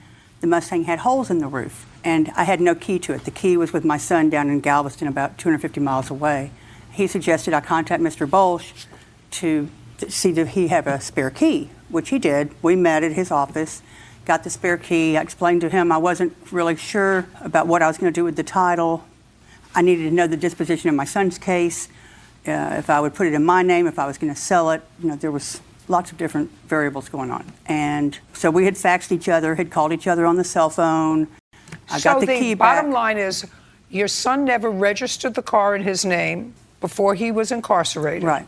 The title is in your son's name. Correct. And you did not register the car. No, ma'am. Okay. And he, Mr. Balsh, gave you the spare key that you requested. Mm-hmm. What's next? Probably a month or so later, my son's girlfriend, a friend of hers who lived with her dad, wanted to buy the vehicle on payments. And then about a month or so later, and I relayed that to Mr. Bolsh. He has nothing to do with it. No, he doesn't, but I just wanted to let him know what was going on. Well, I don't know why. I don't know why. That would be no reason to let him know. Somebody else wanted to buy the car. Right. On payments. And the car is no longer his. He has turned over the title to your son. I'm assuming, I thought maybe he may want to know why he hadn't received the, they send a copy of the title, I think. Oh, you mean because it had not been taken out of his name yet, despite the fact that he had turned it over to you. If you or this girl that was wanted to buy it on payments drove around with it and didn't register it, if the car got into an accident, his business is liable. He's liable. His children are liable. His family is liable. So you... It was a courtesy on my part, I believe. It wasn't a courtesy. The right thing to do had been to register the car so that he, who had sold you the car, no longer has any liability. Now it's your liability or your son's liability. But then you were going to increase his liability by selling the car to someone who wanted to buy it on payments. Did you sell it to that person? I never fully got to. He asked to take it to a shop, which he did. He gave me $300, $400, and who's he? Asked this person named Adam. He lived with my son's girlfriend's father. He did his paperwork, his books. He took it to a shop in a little town, supposedly outside of San Antonio, to his shop to have it looked at. I haven't seen it since. He was arrested soon after that. And? Well, that's the car That's disappeared. Just a second. And so I started looking for it. Just a second. I started looking for the vehicle. I've got search results. I drove around looking So now, for it. because of both of your irresponsible behavior, I'm just following this because Yes, of ma'am. both of yours, Yes, his ma'am. and yours. I don't care about the car. You have a businessman who's got a gaggle of children that he supports. If this car is in an accident and kills somebody, if this car gets tickets, if this car has any involvement with the police authorities, they're coming after him. Outrageous, actually. Not malicious. I don't think you did it maliciously. But you do have to recognize that you exposed him. Now you're suing him. You have the Mustang back? No, ma'am. Did you ever get the Mustang back? I never saw the Mustang after he took it. So why are we here? Because when I found the Mustang on Craigslist in July of 2015, I called the Pflugerville where it was. I called the police department. They said because it wasn't in my name, I needed to go to the DMV and get a certified copy of it, which I did the next day. On the certified copy, and I've got copies of it, I have on May 1st, 2015, Mr. Bolch went and applied for a duplicate title, and he stated on there, okay. Just what I'd and like then on to May see. 15th, he resold it to a Freddie. He resold a vehicle that was not his. Well, somebody with his name did that. And maybe it was Adam. Adam is in jail. He's in Just prison. a second. Or I'm maybe sorry. Adam's I'm mother. Oh, who knows? Looks the same. No, ma'am. I'm sorry. I'll take a look. Did you Okay, resell I do the car? have No, ma'am, I did not. Did you apply for a duplicate title? Yes, I did. Okay, when? Tell me when you applied for a duplicate title and why. I guess that was May 1st, 2015. Yes. And my son David can, he was at this time involved. Just a second. Okay. Do you know what happened with the duplicate title? Yes, ma'am. Once we got the duplicate, Why did you get a duplicate title? she had called us. You mean Mrs. Cormier? Mrs. Cormier had called us, informed us that she had lost the title. No. Once that had happened, I'm sorry. my dad had then gone to the DMV. Just a second. She said she lost the title. Yes, ma'am. She said, Oh, just a second. Well, if you gave Adam the car to take to his shop, listen to me carefully, ma'am. Ms. Cormier. Yes, ma'am. I'm If sorry. you gave Adam the car to take to his shop just to look at it, you would not have given Adam the title to the car. No. I'd like to see the title to the car. Yes, ma'am.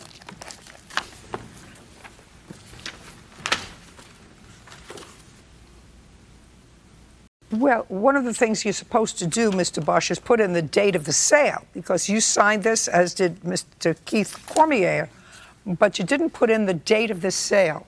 It's a good idea that you do that. Okay, so now she has her copy of this. Original. So now my question is, why would she call you for a duplicate title? Go ahead.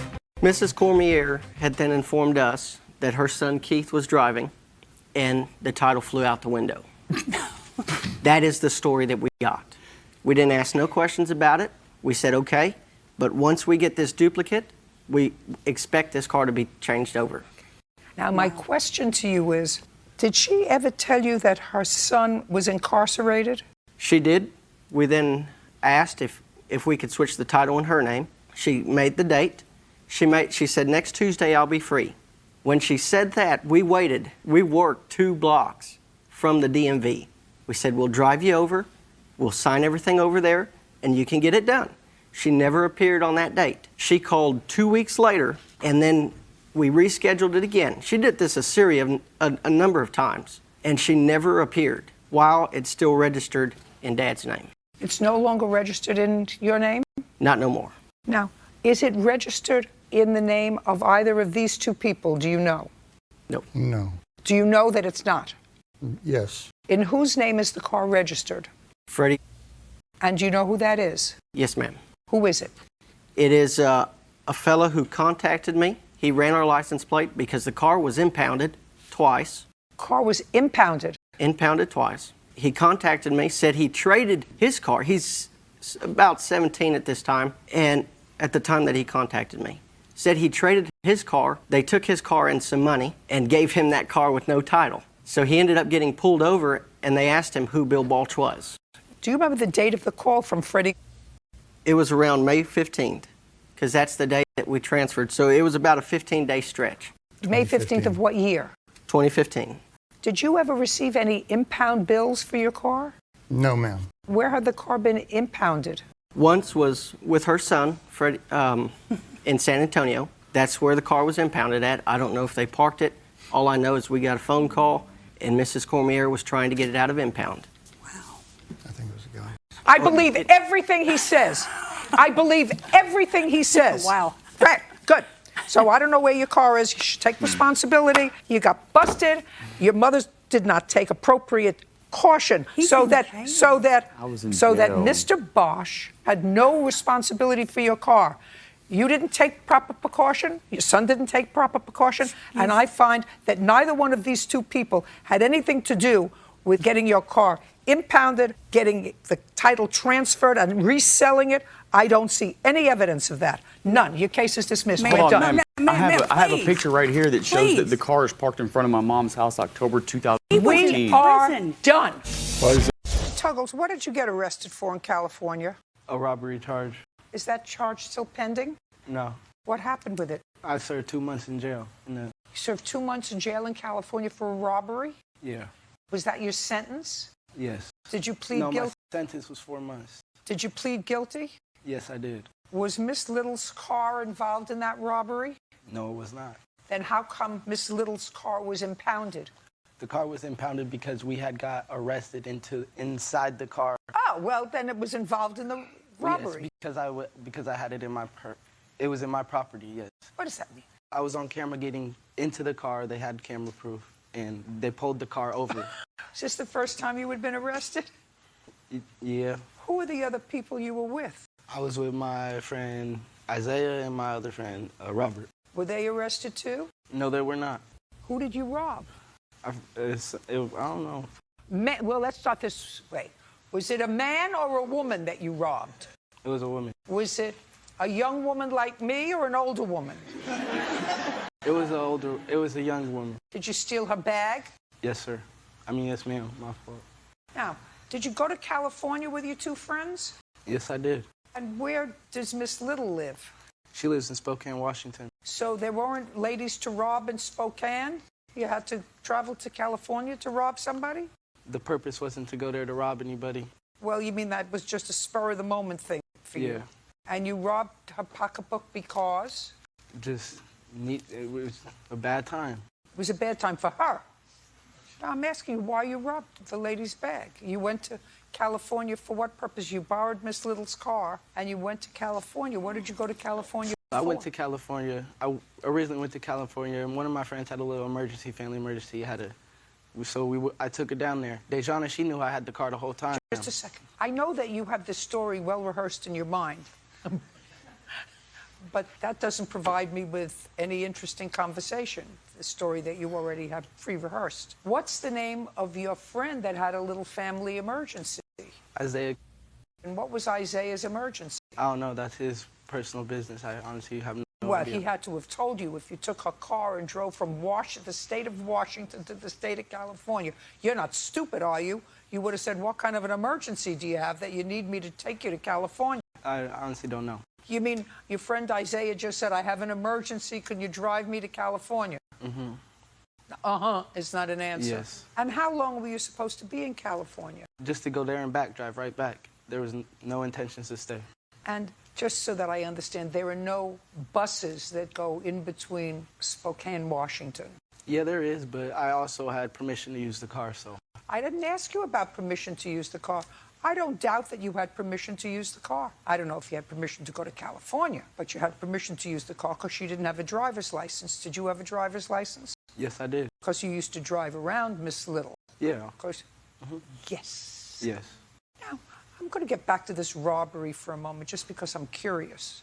Were you the driver of the car or the passenger of the car? I was the driver. So Isaiah was in the car in what seat? Passenger seat or Isaiah driver? wasn't in the car. Isaiah had got dropped off at his family with his family. So your other friend was in the car? Yes. And his name? Is Robert. Robert what? And he was the passenger. Yes. So you hopped out of the car to grab the woman's bag. I didn't grab the bag. Who did? The passenger. Robert. Yes. But you just told me Robert wasn't charged. I took the charge. You just told me that there were cameras that saw what happened. Yeah. Which is how your car got pulled over. If some cameras, pedestrians, I don't know what the exact was. Your Honor, I have the police report if you wanted to look at it. Sure. Okay. I'm not quite finished torturing him yet. I don't think that 4 months actually was an appropriate sentence for somebody who robs a lady. Oh, good. The reason that they didn't arrest Robert, right, is because he ran away, right? Yes. You, as it happens, the narrative is that you were the driver. So it was Robert who pushed the victim to the ground. Yes, ma'am. Do you know Robert? That's either a yes or a no. Yes. Perfect. Oh, now you want a whole bunch of money for your car, right? It's impounded. Yes. I want to know everything you know about Robert. And if it's not enough, I'm kissing you goodbye. Do you understand me? Yes, ma'am. Perfect. What do you exactly want to know about Robert? I want to know where he lives. I want to know anything that you know in addition to his name is being Robert. Do you understand? Yes. And I'll give you lots of time to think about it if you need time to think about it. But I don't want to hear nothing. Do we understand each other? Yes. Good. Now I want to know everything you know about Robert. I haven't been inside of his house, but I have when Trevon was driving and Robert was in the car, we had taken him to his mom's apartment, I believe. Great. So now I want that street address. Do you want me? I can pull it up on my phone. Perfect. Okay. Going to give the Garden Grove Police Department some busy work. And Robert, a bit of a heart attack. Heard, while she's looking that up, would you look up the low-end cost of a 2009 Pontiac G6? I can bring up the address real quick if you need it. You have your phone? Take it out. Look it up. His name? His address and his phone number. I don't know his phone number. I don't even like dude.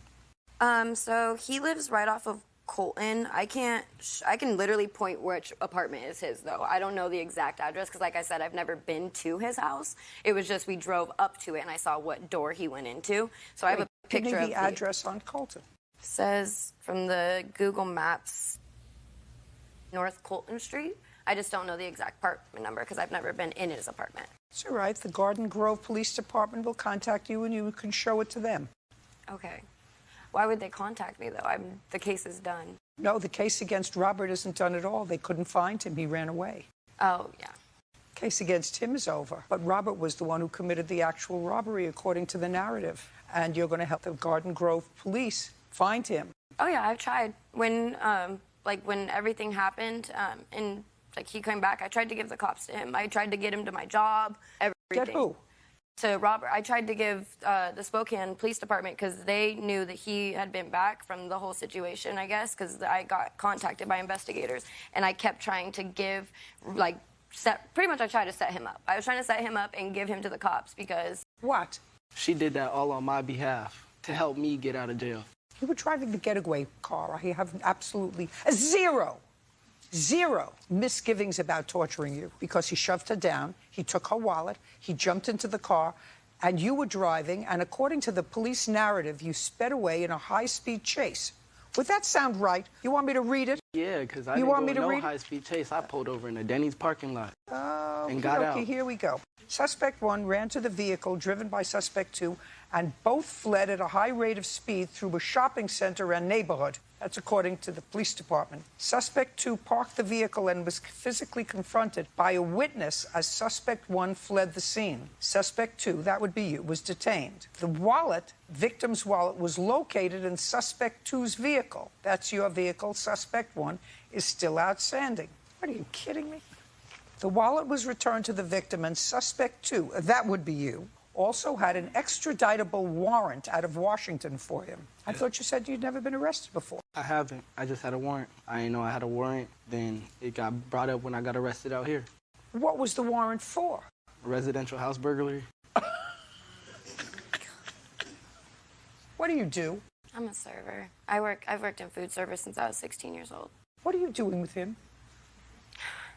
Sorry, I'm not trying to get emotional. I was really vulnerable when I met him. That's all I can really tell you. Because I realize I don't realize why I was with him at all. You've been with him since? No. Just a second. Because you tried to help him get out of jail, according to him. According to your complaint, he stole your car. Correct. He stole my car. I reported it to the police that he stole my car. No, I never reported it. Yeah.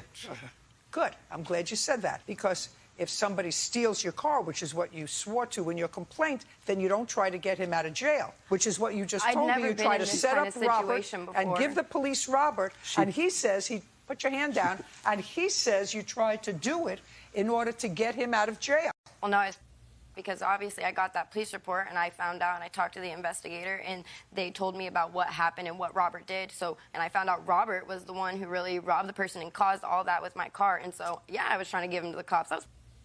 Well, why were you trying to get him out? He was the because getaway he was going to help me get my car. The getaway car driver. I know. My car is on an evidence hold right now. So either way, I cannot get my car until his case is settled. So the faster I get him out, the faster I can try to have him help me get my car back. What do you want? She put down $3,500 on a lawyer for me and then made previous $1,000 payments previous on that. It wasn't to help me get out of jail. She paid for your lawyer? Mm-hmm. You didn't do that. Please tell me you didn't do that.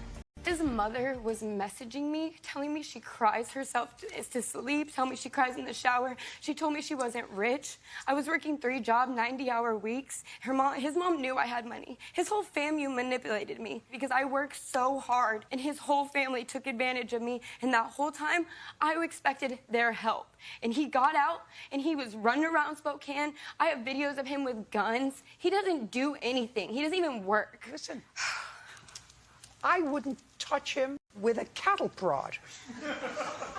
You know, you are an attractive, smart, hardworking young woman who had a car. I don't know why you lost your license because of. I got pulled over and I didn't have my insurance card on me, so they gave me like an $800 ticket. So, and then I was working a lot and I didn't get to the 15 days. He says you lost your license because of? A DUI. Which is not true because I'm still in the process of my DUI right now. I just recently got that.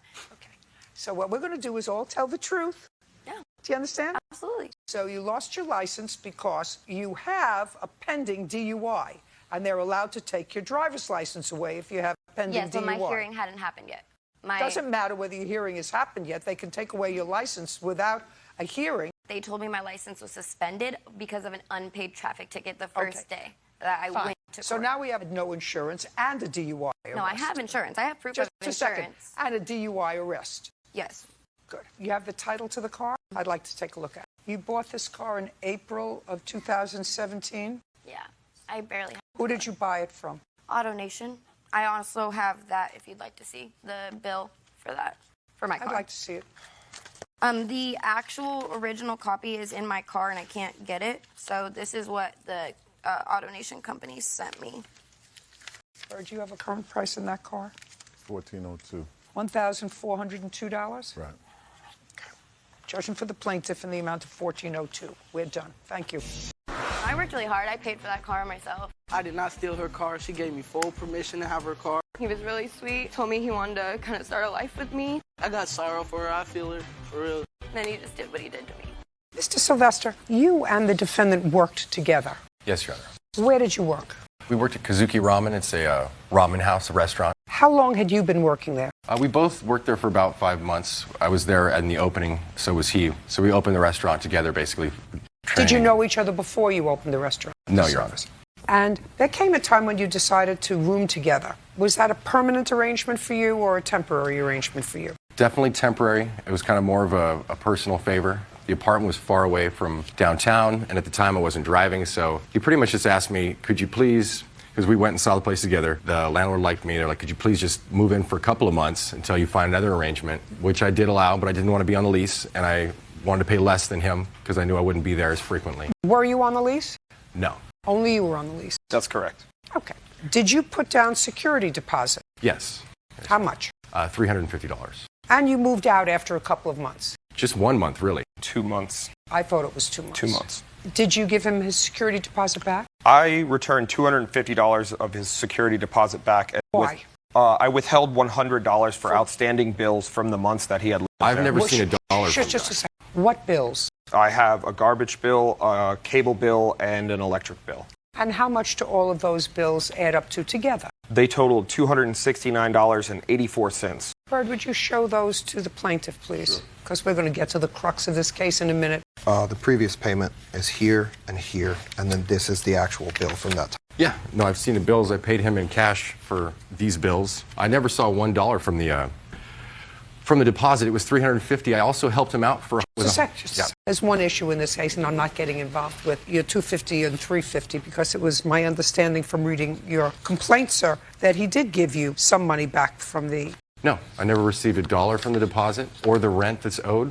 Basically, I moved out early September with the agreement that when his new roommate moved in, I would receive the money for that rent and also the deposit. Do you have proof that you returned any part of the deposit to him? No, everything was dealt with in cash. Okay. Now, you moved out on what date, sir? It was like September 2nd, between the 2nd and the 5th. Now, so I'm not getting involved in it because if you actually believe that he owed you money and there was so much animus, late October, you wouldn't have gone to his house for a house party, which is really the crux of this case, which is the only part of it that I'm dealing with. So let's understand that. If you felt that he owed you prorated rent or some money for security deposit, when you were invited to his home a month later, a month after you moved out, for a party, I would not have gone if I was in an acrimonious situation with somebody. So you went to a party at his house in October. Now I want you to tell me what happened when you went to the party in October, because that's what this case is about. When I went to the party in October, we discussed the deposit and the monies owed. And as you mentioned, I did have some resentment.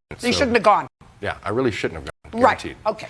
You know, he basically got violent with me about it. He pushed me outside the door and then Told you to locked the leave. door. Yeah. Unlock the door. He locked the door with my keys inside, my car keys inside. So. And keep going. Then I had to pay for a cab to get home. And then the next day he said a bunch of crazy things to our manager that we worked for. I don't know whether he did or not. That's hearsay. Either way, though. Because there's nobody here. Either way, I sent him a text message saying, I'm going to take you to small claims on this matter then. I gave him the small claims paperwork. I'd like to see that text. I don't have the text with me, but I do have the small claims paperwork that I filed. To me, carefully. Yes. I want to see the text where you said to him, I'm going to small claims court. You say you have a text. Use your phone right there. Yeah, I do not have the text, unfortunately. This is a new phone. You know how many times I hear people, how did you get a new phone when you lost your job? What you're suing for here is lost wages. When did you get a new phone? It was a very affordable phone, Your Honors. I do have the small claims paperwork here. Listen, I'm going to do my drill when I'm satisfied that I'm going to throw you both out. Yes, Your Honor. Great. So you don't have the text. No. And you said if I don't get satisfaction, according to you, which you don't have because you bought a new phone, you said I'm going to take you to small claims court. And you filed a small claims case on what date? The small claims was filed on October 31st. On what date were you served with the small claims case? I was served that Monday, I believe. By whom? His mother. Where? She came behind the bar while I was at work. And at that time, you were both still working at the same restaurant. That is correct. Were you working the same shift? No. What shift were you working? I was working my afternoon shift, so I was working the 4:30 to close shift. And what shift were you working, sir? I did not work that day, the 31st. What shift did you usually work? I worked the same shifts as Josh did. So then you were both working the same shift, except for the day you was allegedly served with a small claims case. Yeah. Just answer my questions. Yes, Your Honor. Okay, now I would like to see the small claims case. Yes, Your Honor. Well, I see two small claims cases. Yes, I amended the order to include the lost wages after he filed the restraining order to keep me from work. Just a second. But you left things out when you filed an amended complaint. First claim you asked for, not that I'm getting involved in it, prorated rent, a loan, and your possessions, and your deposit. The second case you filed was deposit, rent, and lost wages. So I assume that you got your loan back and your possessions back. No, I didn't. I've not gotten my So you just made a mistake. Yeah, I just amended Just the a order. mistake. All right. Now, the whole thrust of this case, the only part that I will hear, Yes, ma'am. so that's nonsense, is that at some point you filed a protective order against him. That is correct. On what date? I filed a protection order the day after I received the small claims court. Basically in response. Shh. Yeah. Don't speak. You filed it the day after. That is correct, Your Honor. Okay. And I would like to see the date that you filed it and the allegations that you make. Okay, I have the petition and I also have the temporary order if you'd like. Let's see the petition. Now I would like you, sir, to explain to me the reason that you filed this protective order a day after you were served with a small claims case. So the incident that occurred at my house, as it states in the petition, he was sexually harassing a house guest. Upon being asked to stop, he berated her using... Who cares? Okay. I kicked him out. Who cares? I kicked him out. I didn't feel the need to call the police because he was investigated. I wanted the matter to end there. He made it clear that he was not going to end the matter No, there. don't just say. Don't tell me what he made clear. Yes, He was ma'am. bothering somebody at your party.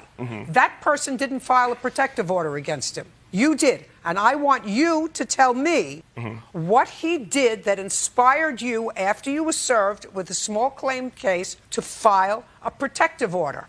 He made it clear that... No, not clear. That is an assumption, sir, based upon facts, which you are going to tell me. And the facts had better be consistent with what you wrote in your answer, which you probably don't remember. In my petition But- order? No, in my case. Okay. In my case. So I want you to tell me specifically what Mr. Sylvester said or did to you that inspired you to file for a protective order the day after you were served with a small claims case. The day after I was served with a small claims case, it was in my belief that he was going to continue to harass me while I was at work, and therefore I filed the protection order. I want to tell you something. You abuse the system. I don't care what you believe. Your mother cares what you believe. Maybe your sister cares what you believe. Maybe your mother cares how you feel. Maybe your sister cares how you feel. The law doesn't give a rat's ass how you feel. The law believes in facts. And so far, I've asked you 3 times to give me something specific that Mr. Sylvester said or did to you that inspired you to file for a protective order against him, excluding him from your workplace, because that's what you asked for. Aside- Excluding him from your workplace. And I guarantee you, on Bird's life, that you did not tell the judge before whom you were requesting this protective order that you worked in the same place. I made it very clear. to Oh, the I judge. don't believe that. Then, I made it very clear I to don't the believe judge. that, because then you're telling me that the judge was a moron. The judge suspended That- it. He didn't issue a restraining. He didn't issue a permanent restraining order. No. You asked for. That's not what I'm saying to you, sir.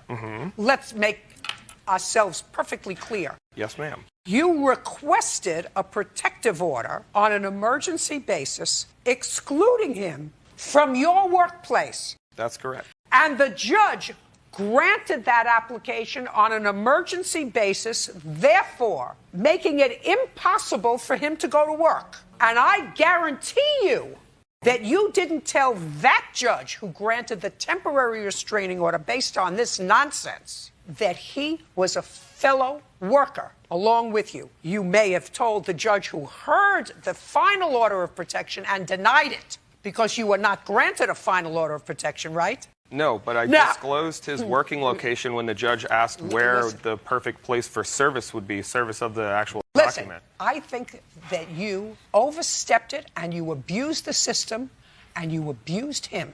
Now, if you felt threatened, which I think you did not, was this, by the way, this young woman that he was making come-ons to at the party, was this somebody that you knew well? And give me the first name.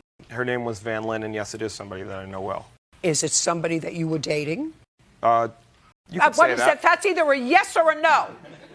Yes, we were dating. Right. Casually. So while I'm not getting involved with the rest of this nonsense, I am awarding him money for lost wages. Okay. Because I think that your actions not only abuse me as part of a system, because you used it in retaliation. Your girlfriend didn't feel threatened enough to go and seek a protective order. And you never sought a protective order before you were served with a small claims case. And this was after the party. It's for the same. Just a second. We're done. Judgment for the plaintiff in the amount of $1,500. We're finished. Thank you. Nobody wanted to live with him. He's a slob. When I woke up to him cleaning my house, He's always broke, and it's red flags. and having random people that I'd never met before coming to view the house So the few people that I did bring by, they were like, this is disgusting, before 30 days notice was given, yeah, it made my life kind of difficult. and I'm definitely not doing this. So it was a trouble to get that spot. Not going to do it again. And hopefully this is one step closer for Joshua becoming a man.